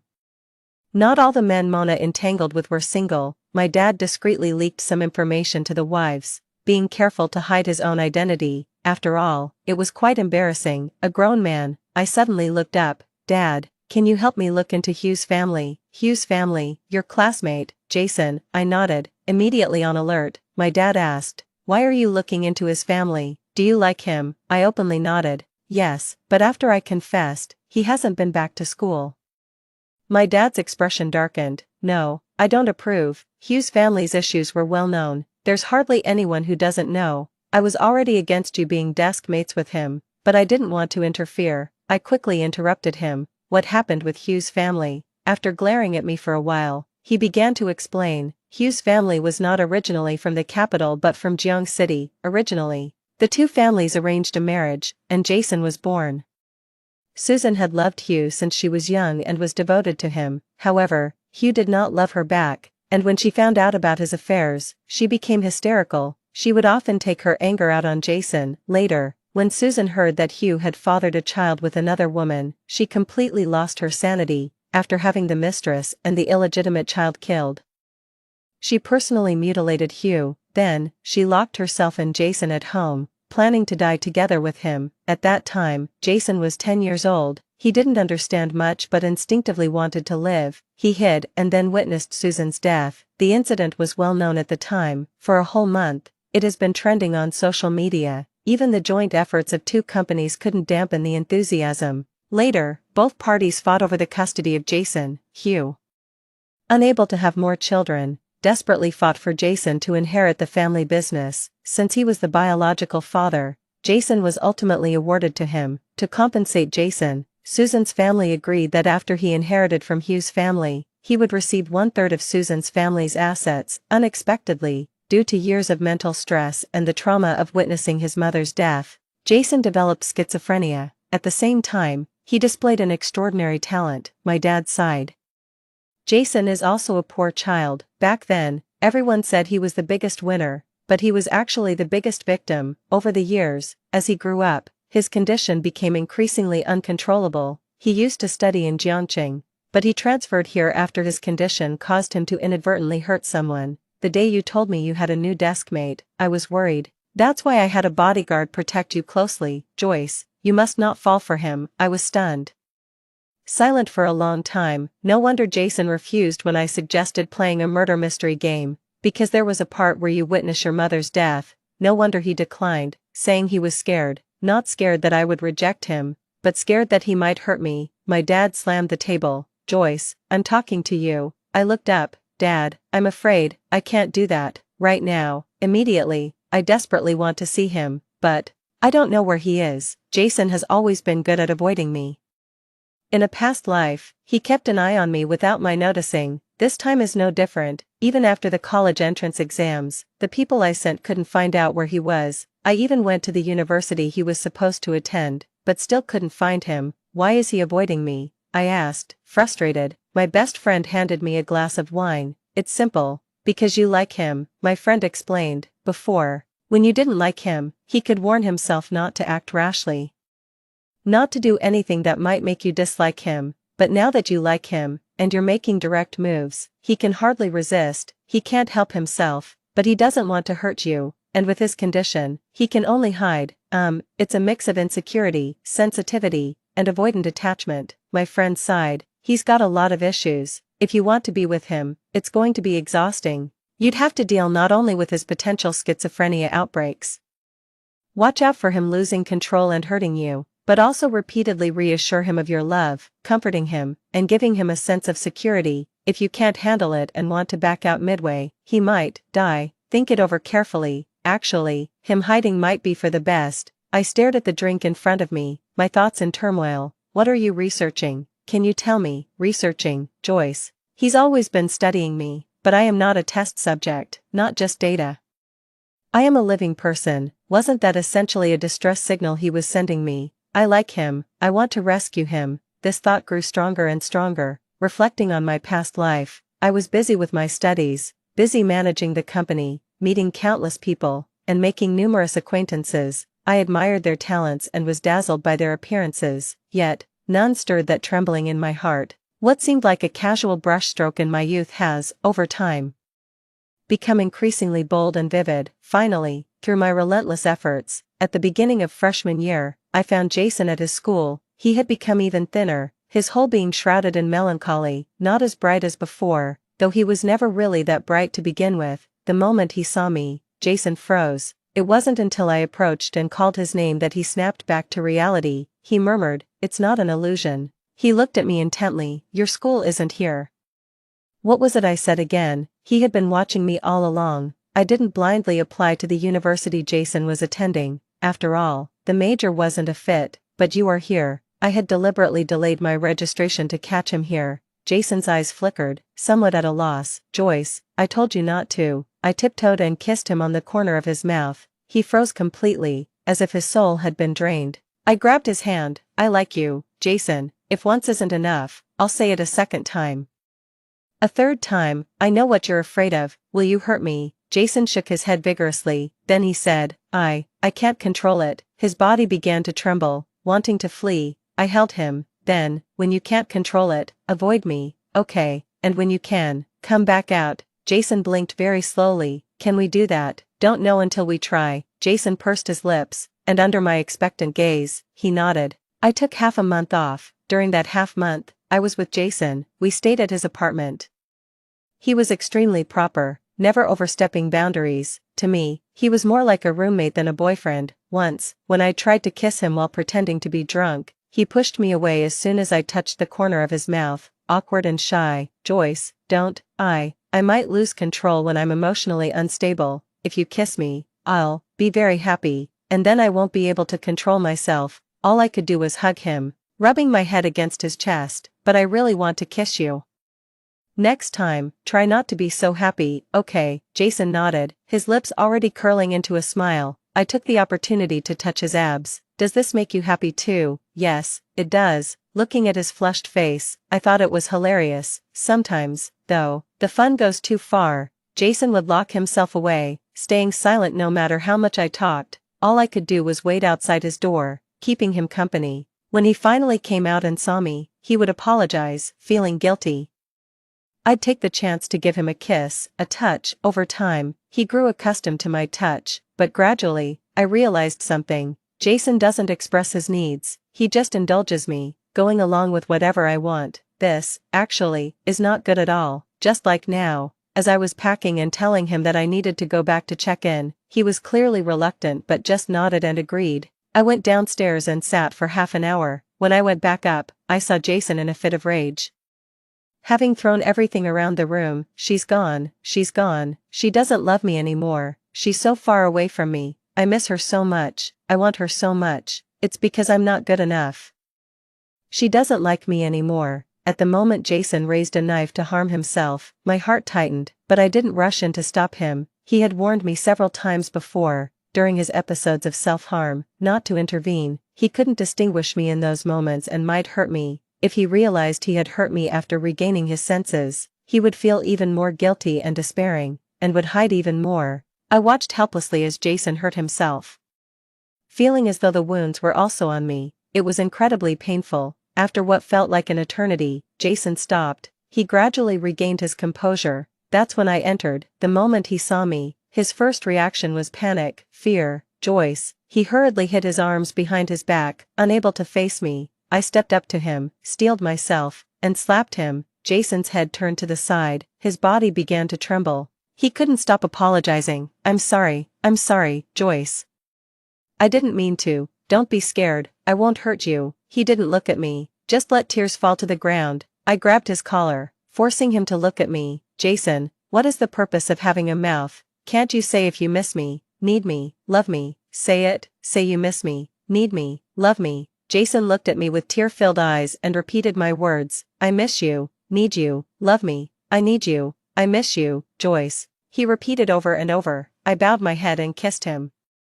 It was a kiss mixed with tears, salty. I sniffed. I know, so, I'll stay for 2 more days, I said. Jason's eyes lit up. He repeated, Joyce, I need you. I really need you. I can't bear to be without you. I hugged him tightly. I understand. From now on, you have to tell me everything, your thoughts, your needs. That's the only way I can understand. Do you get it? Jason tightened his arms around me, as if he wished to meld me into his very bones. I understand. I'm sorry. Jason choked up. I know, I reassured him. The truth is, he doesn't really know how to love someone. That's why he's cold to others, but with me, he's compliant. No one ever taught him how to love. No one ever asked him about his feelings or cared. People knew he was unwell and would just avoid him. I tried to act normal, but in reality, I just hide away. He confessed. Hearing this, my heart ached for him. You don't have to. I love you. Just follow my lead. Love me the way I love you. And love others in the same way. After spending another 2 days with Jason, it really was time for me to go back. After clinging to each other for half the day, he reluctantly drove me to the airport. Joyce, can I move to be with you? He asked. I shook my head. Jason, this is the second lesson I want to teach you. Don't give up your own future and dreams for someone else. Don't lose yourself, even if that person is me. I like seeing you shining brightly from great heights. Not just compromising and accommodating for me. Jason disagreed. But I only want you. I smiled. Then for my sake, aim for those heights. We should meet at the summit, not cling to each other. Jason looked at me for a long time, then slowly nodded. I will, Joyce. I knew he would. In a past life, even without me, he had reached the pinnacle. But this time, I hoped he would stand there longer, go further. Though we were apart, we'd meet whenever we had the chance. Jason continued taking his medication, seeing his doctor, and with my guidance, his condition had greatly improved. His episodes were becoming less frequent. At the same time, he was developing more skills, like, Joyce, I want you to kiss me. Joyce, I want you to touch me. Joyce. His requests grew bolder with each plea. Soon, following the trajectory of his past life, Jason made a name for himself. He was called a genius scientist. It was then that his father, Hugh, came to visit.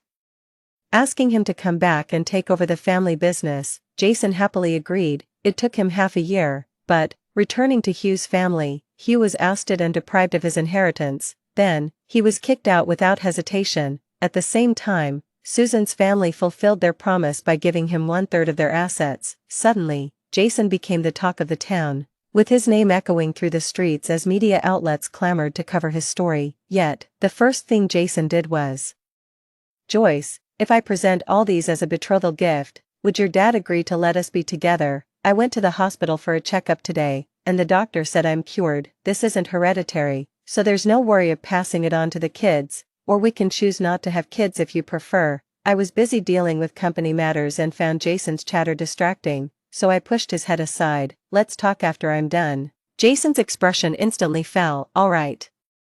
He stayed quiet for no more than 2 minutes. Joyce, I need you. I never knew it would turn out like this. Helplessly, I turned my head and kissed him on the corner of his mouth. Wait over there for me. After I finished my documents, I looked up to see Jason. What? Are you crazy? This is the office. I saw Jason on the sofa opposite, wearing the outfit I had bought for him before, wearing fluffy dog ears. He stared at me with a mix of desire and tranquility. I thought that's what you wanted. He came over, grabbed my hand, and touched the fluffy ears on his head. I need you to touch me. I need your help. His burning gaze seemed to melt me. Jason, you're too much. It's what you taught me. Joyce, I'm loving you. Jason traded his entire fortune for a chance to marry into my family. My father was speechless. Our family's status soared. On our wedding day, the magnitude of the event was known throughout the city. Normally, I'm at the company. Jason's at the research institute. On other days, I'm at the company. Jason's under my desk. Later, I asked him if there was any lifelong research he couldn't let go of. He turned his head and kissed me. Yes, my lifelong research is called Joyce. The end. Extra. Jason. 1. Jason always felt like he was a monster. He was sick. He couldn't express himself. He was afraid to make demands, but he could pretend to be normal. Like an ordinary person, he went to school, took exams, made friends. Initially, he pretended very well, just like a person. His only hobby was research. He studied various things, various people. Gradually, his condition worsened, and during an episode, he inadvertently hurt others. His schizophrenia was eventually exposed. To cover up the disgrace, Hugh arranged for him to transfer schools. On his first day at the new school, he pretended to be normal as always. At first, he didn't even notice what his deskmate was like, whether male or female, beautiful or ugly. He interacted with her as he did with any new acquaintance, politely, distantly, noncommittally, but it seemed his deskmate couldn't understand his indifference. She chattered incessantly, asking all sorts of questions. It was noisy and annoying. He remembered her name, Joyce, indeed, far too noisy. During one superficial conversation, he accidentally revealed, back at home, people would enter my room without knocking. It was annoying. Previously, after self-harming, Hugh saw it on the surveillance and called emergency services. Joyce heard about it. Later, she bought an ugly little bare doorbell. Here, install this on your door. From now on, it will ding-dong whenever someone opens the door, out of politeness. He accepted it and thanked her. That was the beginning of an avalanche. All sorts of clutter started accumulating in his hands like it was free. His room could barely contain it all. Gradually, he got to know Joyce. Gradually, it seemed he started to care about her. He looked it up. This feeling was called having a crush, but he was ill, very ill. He was terrified of Joyce finding out, so he kept pretending. He became whatever she liked, and secretly, he kept watching her.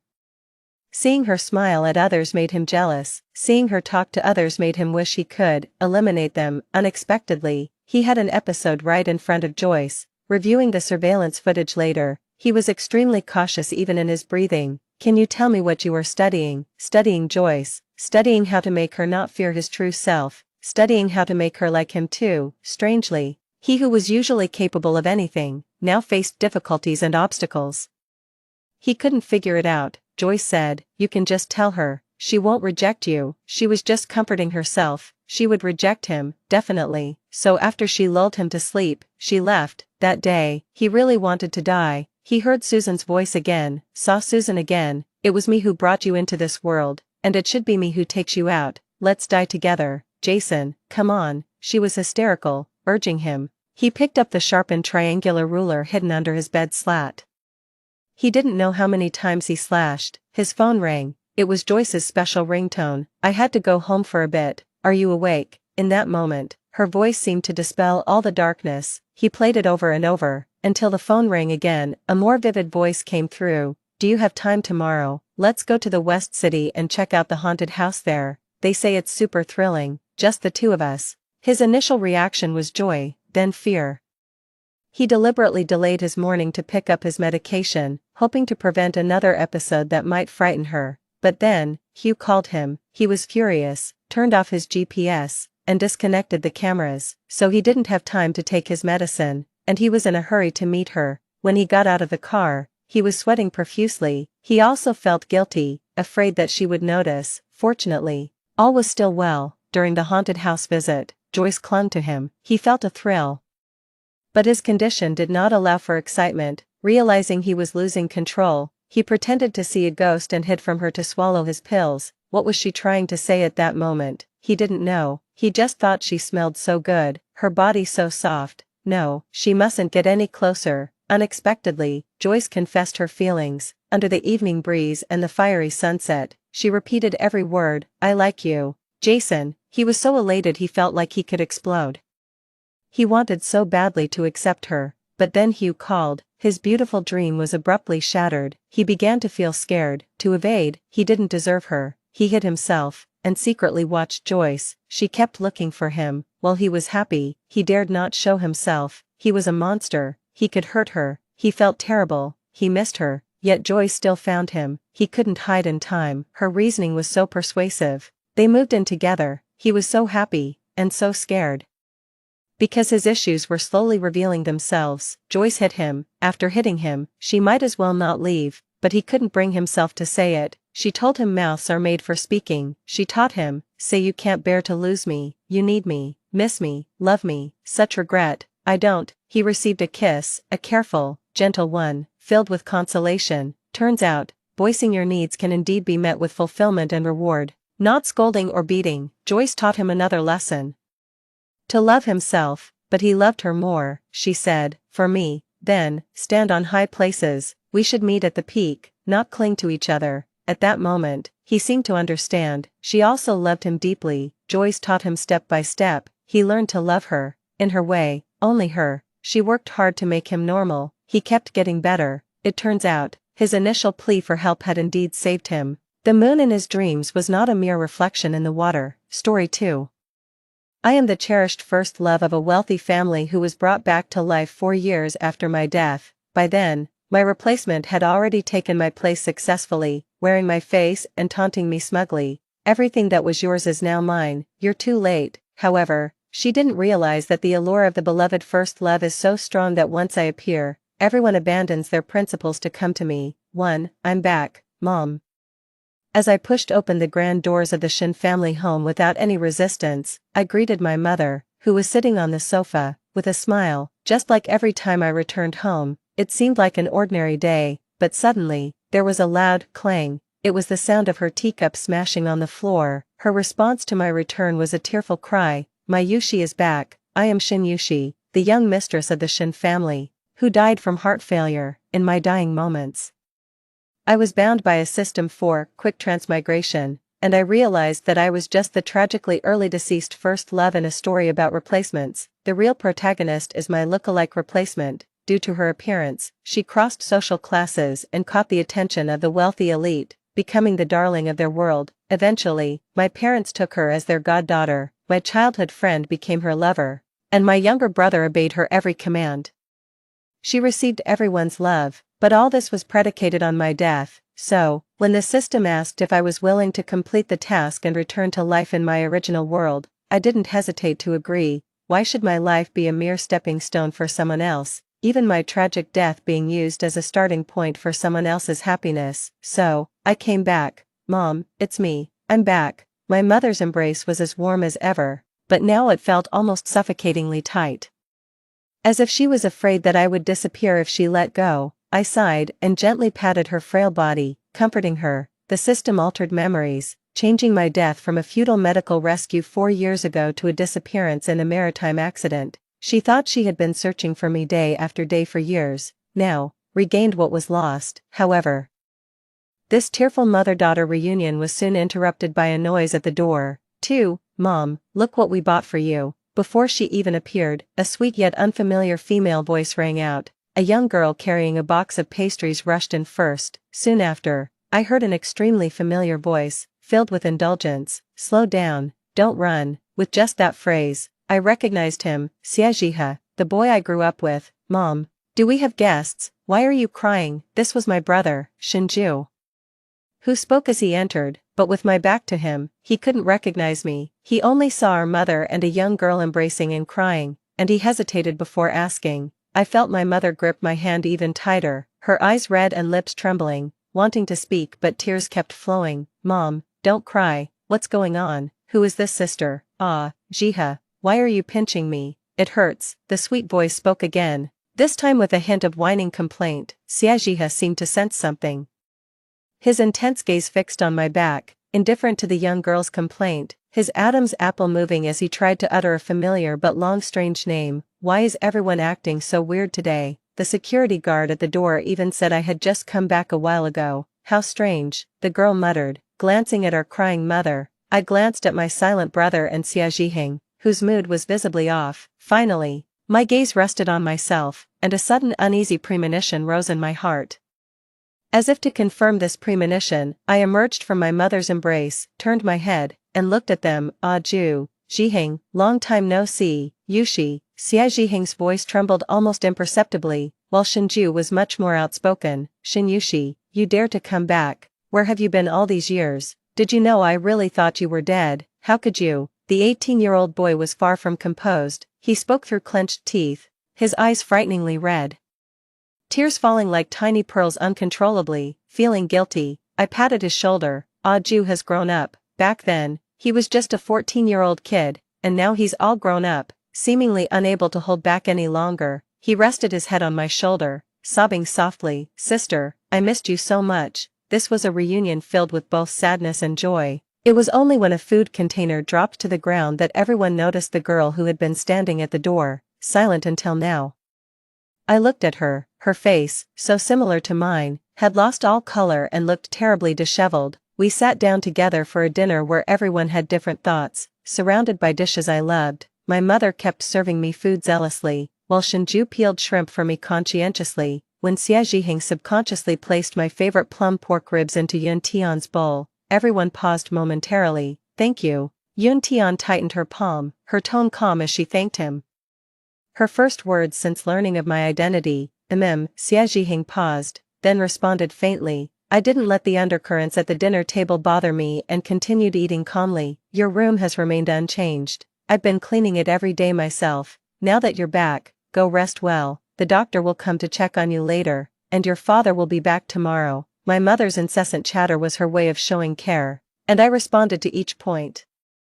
They didn't say much about Yun Tian, but I wasn't flustered. This was the confidence of being loved. What I hadn't expected was that if I didn't go to the mountains would come to me. Late at night, my room door was knocked. Opening the door, it was Yun Tian's familiar face, standing there with a glass of milk. I raised an eyebrow at her, somewhat surprised, thinking it was an attempt to ease the awkwardness, but unexpectedly, her expression changed from the silence at the dinner table to one of scorn. You should have stayed dead. Why come back? Do you think you can beat me? I've been winning them over for 4 years, except for this room. Everything you once had is now mine. You've come back too late. Understand? Strategy was a familiar term. Her words had just ended when, without waiting for my reaction, she poured the milk over her own face and then, with a scream, fell to the ground as the glass shattered with a crisp sound. Tears streamed down her face. Sister, I'm sorry, I just wanted to please you. There was no malice. It had been a long time since I had experienced such a low-level trap, and in that moment, I even found it somewhat amusing, coldly observing the pitiful girl on the ground, her clothes thin, the milk soaking her hair, her eyes red and fearful, overall evoking pity. In truth, I wasn't keen on competing with Yun Tian, whatever her reasons. She had been the one providing some comfort to my loved ones over the years. I bore her no great malice, only wishing she would understand the situation and back down on her own, but her hostility towards me was clearly not insignificant. The commotion of the night always draws attention, especially on such a day. None of the people in the house had any intention of sleeping, so when Yun Tian screamed, a few other doors opened one after another. What happened? Is it Yushi? Did something happen to Yushi? Mother Shen, pale-faced and hastily dressed, had even put on her shoes incorrectly. It was only when she came out and saw me standing there unharmed that she breathed a sigh of relief. Over the years, her sleep had been poor, frequently disturbed by dreams filled with unsettling images. Mom, after confirming I was safe, Yun Tian's plaintive call finally reached her ears. What happened? Why did you fall? Mother Shin frowned as she looked at the shards of the cup next to Yun Tian. Before Yun Tian could reply, she spoke again. How could you be so careless? What if the broken glass had hurt someone? Get up now. It was sister. Yun Tian pursed her lips, on the verge of tears, but her performance was once again interrupted. What happened to your hand? Shinju very clearly grasped my hand, noticing a small, bleeding wound on the pale back of my hand, likely caused by a splinter of glass. It wasn't painful, and I didn't feel much else, but Shinju's brows were furrowed as if facing a major crisis. Can't you take better care of yourself? Didn't you know you were hurt? He chided me, instinctively blowing on the wound like he used to when we were children, before quickly realizing, I'll get the first aid kit. Saying this, he was about to run off. Mother Shin also hurried over, distressed. Ju, go quickly, she's bleeding. Yushi, does it hurt a lot? It's my fault.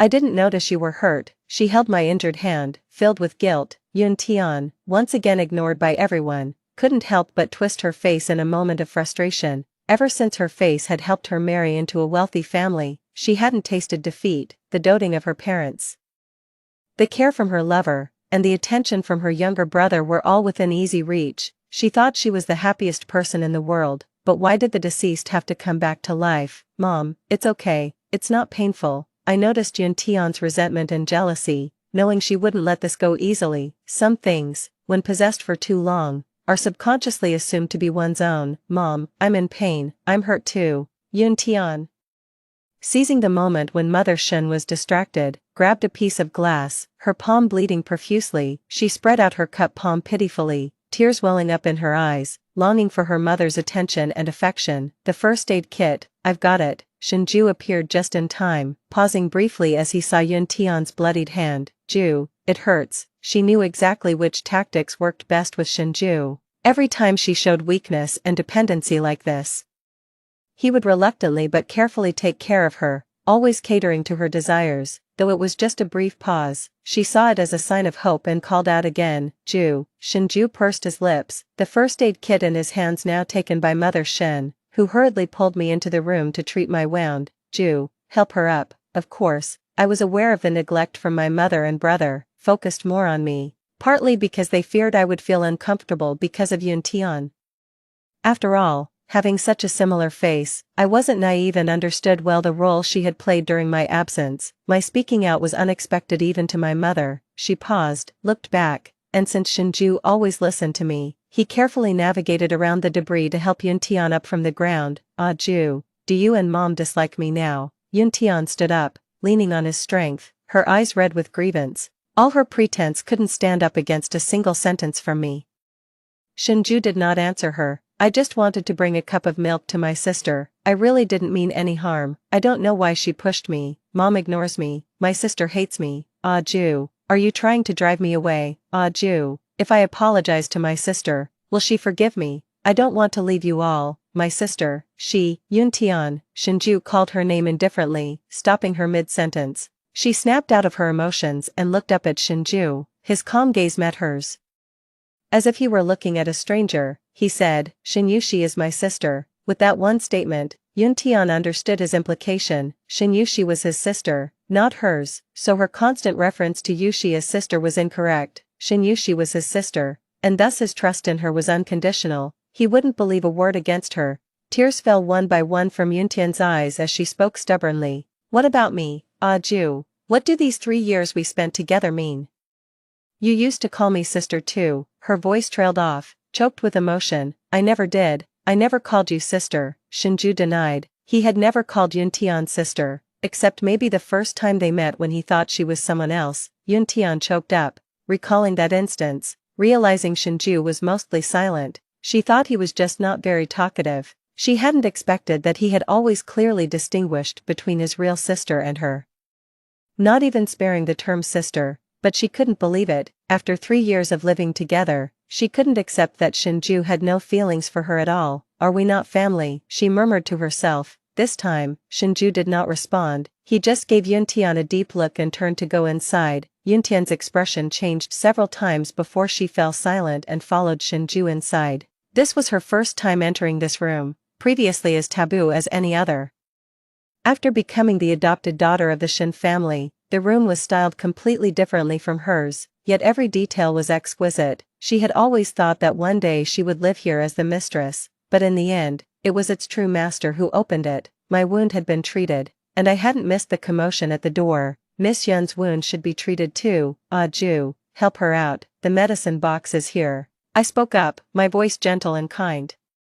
The way Shinju remembered best. Okay, sure. Shinju did not refuse and complied obediently, but Yuntian felt humiliated. She thought I was showing off, her eyes occasionally sweeping over me with a dark look, yet, as if unaware, I continued talking to Shin's mother. The doctor said you are severely depleted, you need to take good care of yourself, and let me know immediately if you feel unwell. Yes, I'll listen to mom, don't worry too much about me, I'm not a child anymore. No matter how old you get, in mom's eyes, you'll always be a child, the treasure I hold dear in my heart. Shin's mother was a loving mother, but she rarely expressed her love so openly. I felt a twinge in my nose, thinking of all the tasks I had completed in strange little worlds, never daring to stop for the sake of revival. I'd been through a lot, and the belief that sustained me was always the idea of returning home. I thought I was strong enough. But a few simple words from my mother could still easily soften my heart. A sharp pain caused Shinju to pause momentarily as Yun Tian severely hurt herself, the wound in her palm deep and embedded with shards of glass, requiring careful removal. Endure it a bit, Shinju said softly, his eyes and eyebrows lowered as he patiently completed the task his sister had assigned. Yun Tian, her voice nasal, hummed in response. She remained silent thereafter, gripping the crumpled hem of her skirt tightly whenever the pain intensified. Soon, Shinju had her wound neatly bandaged. I rubbed my temples wearily, and Mother Shen, noticing my gesture, spoke up, it's late, everyone should go to sleep, whatever matters there are can wait until tomorrow. She glanced deliberately at Yun Tian, seemingly warning her to stay in line. Yun Tian's words stuck in her throat as Shinju packed up and stood, nodding at me before he left, saying, Sister, good night.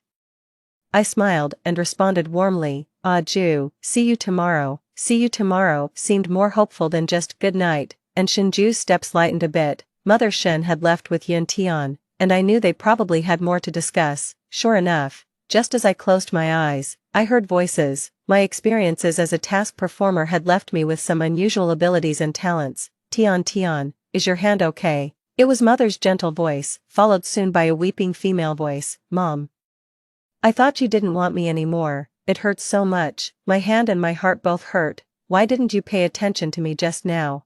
I'm your daughter too, Yun Tian cried, asserting her place as a daughter, albeit not by birth. She just got back, she's understandably sensitive, I thought to look after her a bit more.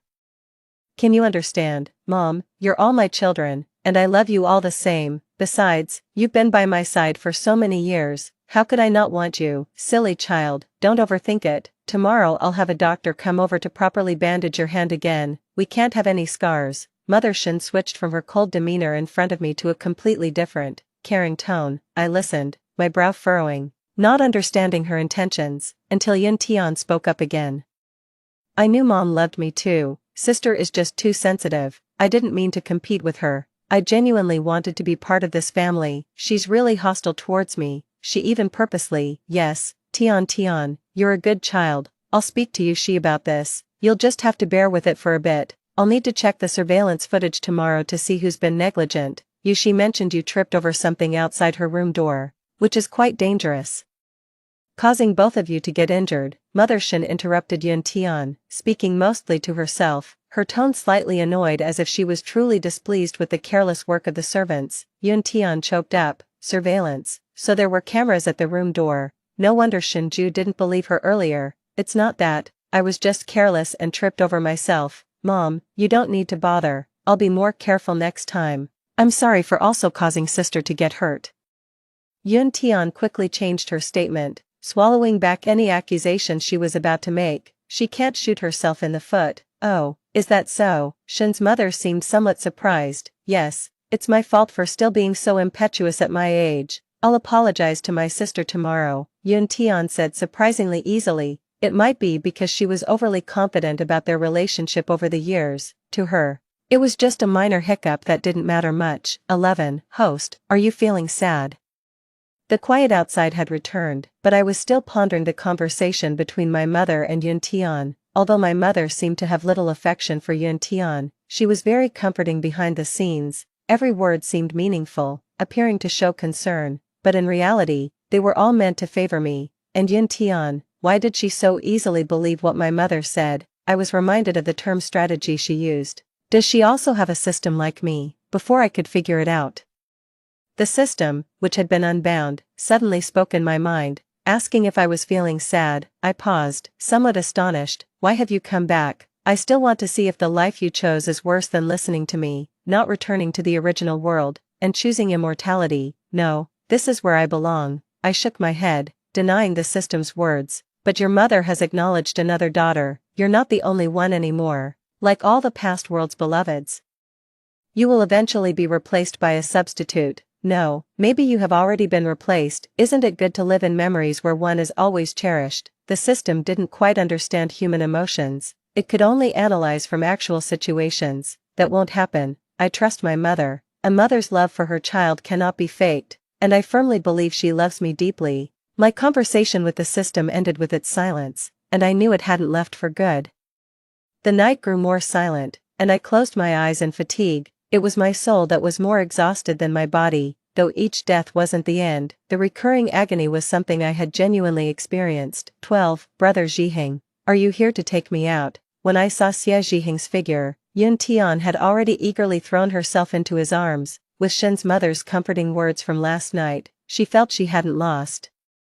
It was just the initial impact of the returned beloved that was strong. Over time, she believed she would stick around. So, facing Xie Zhiheng, she was equally confident. I watched the two embracing not far away and stopped in my tracks. My hand is injured. Can you pamper me today? Yun Tian showed her newly bandaged palm to Xie Zhiheng, seeking sympathy. Usually, he would have been very sympathetic. But this time Xie Zhiheng paused, and after realizing, he pushed the person in his arms away.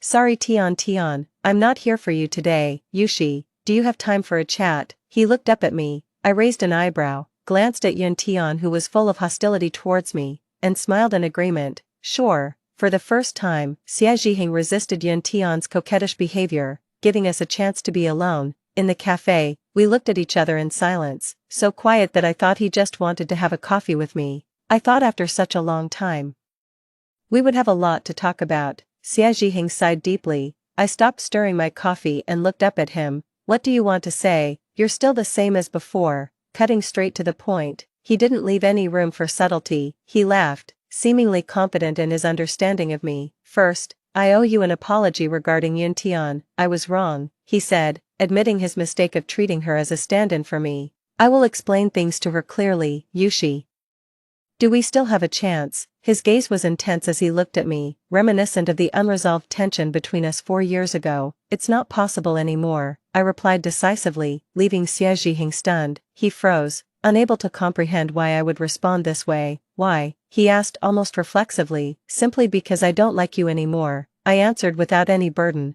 After so many years in this foreign world, I've seen enough of such dramas and even found them somewhat dull now. This meeting ended unpleasantly, but I quickly put it behind me. However, someone took it very seriously. Enjoying your chat with someone else's boyfriend, sister. Yun Tian's voice suddenly emerged from behind me in the flower room. I paused in trimming the branches and turned to look at her. Don't you find it tiring, maintaining this facade? Before others, she played the weak and vulnerable, but with me, her tone was full of provocation. Tired? Why would I be tired? Playing your role allows me to live a life like yours, which is far too easy, but I just can't understand. Why are you still alive? She shed her frail disguise and became aggressively confrontational. How I live is none of your business. What's not yours will never be yours. Lives built on pretense never last. Isn't it better to be yourself? If you want, I can give you some money. I don't really care for the identity of the adopted daughter of the Shen family. I was willing to be merciful before things got out of hand, but I'm no saint ready to step aside and let her trample over me and claim a legitimate place in the Shen family. Your high and mighty attitude is truly annoying. At the end of the day, you're just being hypocritical. You must really hate me deep down. Shin Yushi, are you jealous of me, or are you scared? Yun Tian couldn't help but cover her mouth and laugh, as if she had seen a weakness of mine that no one else knew. Shin Yushi, you're not as confident as you think you are. You're scared that even after your return, they will still choose me. After all, during the years you were gone, It was I who was by their side day and night, haha. Yuntian grew more convinced of her own words, her demeanor smug. I hate smart fools. Since that's the case, there's nothing left to discuss, I said, facing a face that bore a resemblance to mine but showed an expression I could never have. I closed my eyes, unable to bear it any longer. Of course, I will fight you to the end, Shinyushi. I won't lose, just wait and see. Her fighting spirit was palpable as she dropped these words, her departing figure exuding arrogance, almost as if cued by her declaration of war. My luck started to turn, little mishaps happened now and then, which I initially ignored, until a car accident almost broke my legs. Thankfully Shinju appeared just in time to save me. A narrowly avoided accident left my mother in tears and trembling with fear. I began to stay alert, and indeed, during the birthday banquet that day, another accident occurred. This was the first birthday I celebrated in 4 years since coming home, attended by friends from my old social circle. They clinked glasses and reminisced with me. Compared to me, Yuntian's situation was much quieter. After all, an adopted daughter couldn't compare with one's own flesh and blood, let alone a stand-in, whether in terms of emotional ties or perceived value. These scions of wealthy families preferred to socialize with me. Sister,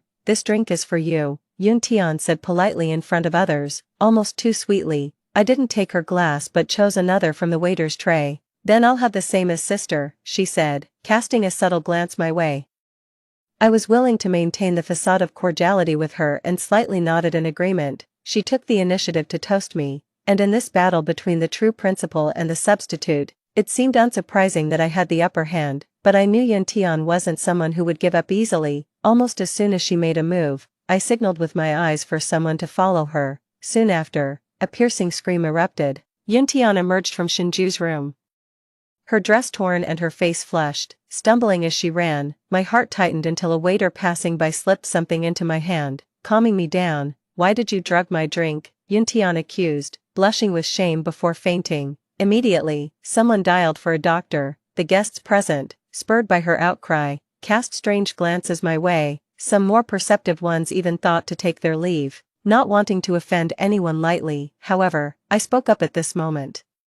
Ladies and gentlemen, no need to rush off. I too am curious about the drugging Miss Yun mentions. Right and wrong cannot be established by mere words. This slander, I, Shinyushi, will not accept. Following my words, the room fell silent. Yuntian was quickly covered with a coat, and the doctor who arrived soon after began treating her. Minutes later, she regained consciousness. Upon opening her eyes and seeing me, her eyes reddened, her lips quivered, and her body shrank. Jiheng has broken up with me. Do you still refuse to let me go? I know you hate me, thinking I'm unworthy to be your stand-in, but I've always regarded you as my sister, and Ju, he protects you so much. Are you afraid he'll monopolize the Shin family, so you want to frame him too? Even though I'm adopted, incest between siblings would be a huge scandal. Her words were filled with schemes and provocation, not just trying to alienate my family from me but also to tarnish my reputation. Is Shinyushi really such a person? It doesn't seem like it. Who knows? After all, with the years she's been missing, there's been a blank slate. Maybe she picked up some bad habits outside. People change. I actually think this Miss Yun is quite pitiable. Indeed, when it came to the interests of family inheritance, some began to waver, and murmurs arose. Yuntian is innocent. The matter of the stand-in has nothing to do with her. If you have an issue, come at me. Whether it was a sympathy for the underdog or Xia Zhiheng's chivalrous spirit, he frowned and stood disapprovingly in front of me. Are you sick? Have you had enough acting? I looked up impatiently, failing to understand the meaning of such men in every little world I encountered. Mom, I'm scared. Yuntian turned towards my mother standing behind me, suddenly as if seeing a savior. I turned around and was about to speak when my mother interrupted me for the first time. Enough, stop this now. I was stunned because I knew that this was directed at me. My mother, whom I trusted unconditionally, was for the first time opposing me. Was she really siding with the stand-in? Yet, why was her hand trembling slightly? I told you, you can't beat the female lead. Host, I'm willing to give you another chance. Rebind with me. The system's voice, full of temptation, rang out again. Still not giving up on persuading me after being silent for so long. Shut up, I scolded in my mind. Already annoyed. What did you say I did again? I asked, looking at Yuntian with a stern gaze. She seemed proud, basking in the scolding I received from her mother on her behalf. Of course, it was about drugging. You didn't want to drink my cup of wine, so guiding me to drink another was your intention, right, sister? I can't believe you hate me so much, even to the point of hurting Ju. He's your own brother. You're too cold-hearted. Yun Tian was crying. Yet the look she gave me was one of bright defiance and pity. She seemed to think I had already lost. Thanks for standing up for me. I just came back with a gift for my sister. Can someone tell me what's going on? Shinju, who had said he was feeling unwell and resting in his room, suddenly entered neatly dressed from the doorway. He was holding an exquisite gift box, obviously not lying. Everyone was stunned, since Shinju wasn't in the room. Yun Tian's hasty exit earlier must have been self-directed. Yun Tian was also confused. Although the lights were off, she clearly felt someone in the room. Miss Yun was so proactive just now. Turns out she mistook someone else, a young man said as he walked out of Shinju's room. His every move was casual, his shirt unbuttoned revealing ambiguous red marks on his chest. This was Shinju's notorious playboy friend. While everyone's attention was diverted, I took the opportunity to grab Shinju's phone and inserted a memory card given to me by a waiter. The video on it showed Yun Tian's self-directed actions. Is this the drugging you mentioned? I pulled up the video of Yun Tian toasting to me, then secretly adding powder to her drink. She also specially had a servant bring water laced with drugs to Shinju under the guise of caring for him. Then entered his room when the time was right, but she didn't expect that the person sleeping in the room wasn't Shinju, and the playboy, following his principle of taking advantage of situations, had allowed her approach. How can it not be this way? This video is fake, Yun Tian exclaimed in disbelief, frantically calling out to her system in her mind. Why aren't you helping me block this? What are you doing? Do you even know who your real master is? I was taken aback, catching the desperation in Yun Tian's eyes. How could I hear her inner voice? Her system remained unresponsive, but I sensed a familiar energy fluctuation. As the mocking gazes almost drowned her, Yun Tian called out desperately, "Mom," as if commanded. Shen's mother suddenly spoke up, "Enough, Yu Shi. Tian was just joking with you, don't take it to heart." I couldn't believe such disjointed words came from my most trusted mother. Anger tinted Shinju's face, but I held back the impulsive young man from lashing out. The expressions of the guests varied, but Yun Tian was visibly pleased. "Right, sister, it was just a joke, a naive prank. You won't hold it against me, right? I just wanted to foster a closer sisterly bond. I won't dare do it again." She cheekily stuck out her tongue, her flimsy excuse convincing no one, but it was the protective stance of Shen's mother. "Of course, I wouldn't mind, if we were at a circus. I suppose I'd be more supportive there." I dropped the comment and quickly led the increasingly agitated Shinju out of the scene. I really can't understand her. Why does she still defend that person? They used to say Yun Tian was your substitute. I thought she couldn't bear the pain of losing you and found someone else to focus on. She wants a happy family, and I played along with her. But now that you're back, what is she really doing? Is she sacrificing her own daughter for her adopted one? Shinju punched the wall, a teenager who couldn't fully grasp the complex emotions. He just felt that his mother's actions were unfair to his sister. "Don't be angry, I'm not upset. Her tricks can't hurt me." I pulled his hand away, feeling somewhat helpless as his knuckles were reddened. When he was younger, he would need me to soothe even the smallest scrape, and now he resorts to punching walls. "But Mom," enough. I'll handle this. Why don't you tell me what happened during the years I was away? I felt like the plot had changed from what I had known before. Shinju pursed his lips and nodded. "Mom, did you have a nightmare again?" In the middle of the night, when Shen's mother came to check on me, I opened my eyes and called out to her. This wasn't the first time she had come to check on me secretly at night, but it was the first time I didn't pretend to be asleep. I only learned today from Shinju that she used to have nightmares and had trouble sleeping until Yun Tian came, and then things slowly got better. Seemingly not expecting me to be awake, Shen's mother paused, opened her mouth as if to say something, worry evident in her eyes. Finally, she awkwardly said, "I'm sorry." Those 3 words made me cast aside all my doubts, my heart aching uncontrollably. "Mom, you have nothing to apologize for. I know you have your reasons for what you've done, right? Yushi, death is painful. If I could, I would really want my child to never have to experience these things, but I'm a useless mother, only able to watch her die over and over again in different ways, powerless to stop it." Her tears fell on my face as she tenderly stroked my hair. My expression remained calm, but inside, a storm was brewing. Did she mean that she could see every one of my deaths? What an impact that must have had on her. I felt somewhat suffocated by the thought. But how could an ordinary person see these things? My greatest wish is for you to have a safe and smooth life, leave everything else to me. That was the last thing my mother said to me that night. A late-night talk left me unsettled for a long time. Yun Tian, relying on mother's favoritism, had already stopped making superficial efforts with me. Of course, I wasn't easy to provoke, and she gained no advantages from me.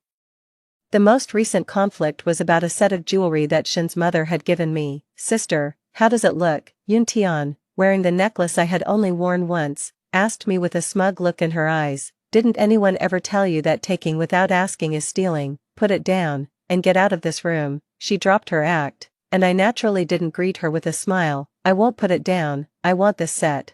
If you're unhappy, go complain to Mom. Saying this, Yun Tian was about to leave with the jewelry. I grabbed her arm. I said, put it down. She rolled her eyes, trying to shake me off, but I grabbed her hair and smashed her head against the dressing table mirror. Don't you understand? Yun Tian was shocked. She never expected that I, usually so gentle, would resort to violence so suddenly. You dare to hit me? I won't let you get away with this, Yun Tian screamed in anger. With a slight click of my tongue and an expressionless face, I continued to pull her hair and smash her head against the dressing table amidst her screams. I'm going to kill you, Shin Yushi, the system, she has violated the rules. You should kill this wretch quickly. Last time you said that the affection overdraft blocking function was ineffective. There should be no excuse this time. Suddenly, my arm felt numb, and all my suspicions were confirmed at that moment. The system had indeed betrayed me. Or rather, Yun Tian and I had been using the same system all along.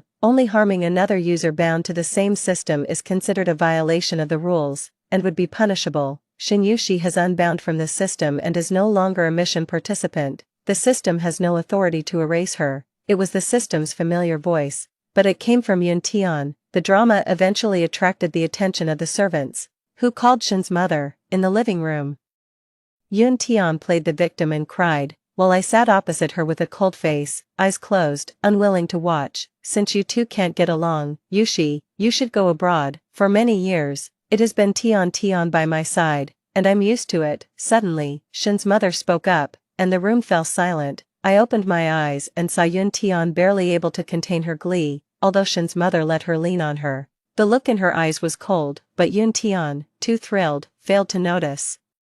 Her words sounded like a victory trumpet, and people often overlook crucial details when they are too proud. Alright, I looked at Shin's mother, remained silent for a long time, and finally spoke that single word, loser. Yun Tian mouthed provocatively as she leaned against Shin's mother. The decision for me to go abroad was thus settled, and Yun Tian couldn't wait to declare her victory to the world. There was much gossip in our circles, and Shinju was so angry he didn't come home, but he couldn't change anyone's decision. System, I've thought it over. I'm willing to rebind with you. I want to make them regret. Maybe you are right. The moonlight is only worth remembering when it exists in memory alone. I looked down and gave a bitter smile, met with silence. No reply from the system. Have you abandoned me too? Maybe I shouldn't have come back to life, I muttered forlornly, time ticking away. Suddenly, the familiar voice spoke again. Host Shin Yushi, do you wish to rebind with System 933? Please confirm yes or no. My eyes flickered, but I pretended to be overjoyed. That's great, you're still here. Yes, host, I have always been here. You were right, human emotions are too fickle. I lost to my own substitute. What about you? Will you betray me? I probed quietly, and after a few seconds of silence, the system continued. The system cannot betray the host, or it will be destroyed. I suddenly remembered the day I bound 4 years ago. The system had told me where its destruction key was to gain my trust, but I had been obsessed with coming back to life and trusted it completely. Host Shin Yushi, do you choose to rebind? The question was asked again, and I chose yes. The binding process began to initiate. I suddenly asked, is Yun Tian also your mission participant? Yes. It was somewhat surprised that I had noticed. But now that I agreed to rebind and there was no conflict of interest with Yun Tian, it had no reason to hide anything. Moreover, system rules stipulate that the system cannot lie to its host. It turned out that it was Yun Tian's main system's clone, specifically split to deceive the universal consciousness and steal my destiny, replacing my life with Yun Tian's. I was supposed to die in the mission world, never expecting to complete the mission and return alive.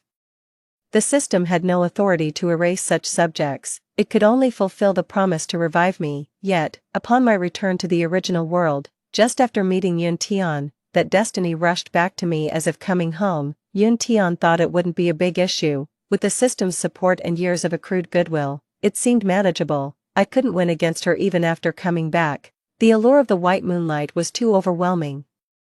Just a few encounters and her plans nearly succeeded. To eliminate me as an obstacle, the system was compelled to deceive me into a binding that would force me to leave. Thus, the early death was a lie, and so was the plot about being replaced. All these were crafted to cater to Yun Tian's desire over my life and the system's need for destiny manipulation. From the moment she entered this world, she had her sights set on me. 23. Has my mother's change in attitude got anything to do with you? Did you intentionally let her see my death in that mini-world, or did you manipulate her to side with Yun Tian? The system remained silent, merely speeding up the binding process. A clear enough answer. Binding progress 80, 99, 100. Host, we can leave now. Since you've decided to abandon the past, let's leave it behind. From now on, I will be a system for you alone. It turned out to be Yun Tian. Once she knew I was willing to rebind, she unbound her system and stayed behind forever. Her mission as the adopted daughter of the Shen family had long been completed. She had been dragging it out with points, reluctant to leave or unbind. Now, she had made her choice. I was just feeling sleepy when someone brought me a pillow. Thank you for clearing things up. 9:33. I will never trust a traitor again. I quickly located and pressed the delete button in my mind. The next second, the system space in my mind flickered red. Codes flew chaotically, everything teetering on the edge of collapse. System 933 tasted betrayal for the first time. You will regret this. I won't. 24. Sister, I've stopped Mom. The phone rang, and the call connected, carrying Shinju's voice. Still frightened, relieved by the news, I grabbed my keys and ran out. You handled it well. Don't panic, I'm on my way. By the time I arrived at the abandoned warehouse, Yun Tian was gagged and lying in the dirty mud, and my mother, shaking with hatred, hesitated because of Shinju. Mom, this is illegal. It's no use glaring at me. If she doesn't die, your sister will. My mother hissed through clenched teeth. Shinju froze, bewildered. Move aside. Mother pushed him, attempting to continue her assault on Yun Tian, but I caught her in time. Mom, how did you get here? Leave. This has nothing to do with you. Yushi, listen to Mom and live well. Mother was shocked to see me, pushing me to leave. Mom, it's okay now. Everything's over. Just listen to me. I then revealed the secrets of my disappearance over the past 4 years, the process of being bound by the system, the recent discussions, and the destruction of the system. I knew it. There are no such coincidences in this world. Yushi, Mom failed to protect you. Mother cried uncontrollably, embracing me tightly, with Shinju also tearing up. 25. Yun Tian was brought back by Xiejihe 3 years ago. Initially, Mother detested this girl who resembled me. Disgusted by Xiejihe's act of finding a substitute, her daughter was irreplaceable. Even if there were millions of lookalikes in the world, after my disappearance, she began to suffer from insomnia and nervous breakdowns. However, after meeting Yun Tian, she suddenly started to dream of various scenarios of my death. Hearing a voice telling her that treating Yun Tian well and loving her as her own daughter was the only chance for her child to return. Initially, she didn't believe it. As the images in her mind became more frequent and vivid, she tentatively began to reach out to Yun Tian, hoping for relief. Indeed, things improved. It was like seeing a beacon of hope. She showered Yun Tian with affection, which everyone assumed was her way of compensating for something missing. Yet, during the sleepless nights, she secretly prayed for her own child to return. Not long after she officially adopted Yun Tian, I truly came back. At just one glance, she recognized the differences between Yun Tian and me, and she was overwhelmed with emotion. She thought this would mark a perfect ending, but then that voice started haunting her again, warning that neglecting Yun Tian would bring me misfortune. Initially, she couldn't control herself and tried to make amends quietly, but to no avail. It was only after a car accident shattered her hope that she realized she must protect Yun Tian openly. She did as advised, and the situation improved. However, Mrs. Shen felt a chill run through her body. She firmly believed that the instigator would ultimately benefit from all this. Determined not to let me be constrained for life, she sent me abroad to lower my guard around Yun Tian and take matters into her own hands. To eliminate the threat, the voice was likely a result of hypnotic suggestion. After Mrs. Shin went missing, her mental state deteriorated, perhaps exploited during a moment of weakness. 26 Yuntian woke up, looked around in panic, and then frantically sought our help. I turned towards the commotion, but Shinju screamed, "Where did Yuntian go? Who is this?" The girl on the ground had an ordinary, unfamiliar face, one we had never seen before. "That's Yuntian." "What?" Shinju was confused, but Mrs. Shin was not as surprised, now unbound. She no longer had to pretend and merely glanced briefly before looking away. Shinju tore off the tape from her mouth. "Mom, save me. It was Shinyushi who wanted to kidnap me. Save me." Seeing me, she tried to throw accusations my way, but Shinju quickly retaped her mouth, met with a fierce glare from Yuntian. "Can't you speak properly? We are here to rescue you. Don't be ungrateful. If you can't speak nicely, we might just leave you here alone in this abandoned warehouse.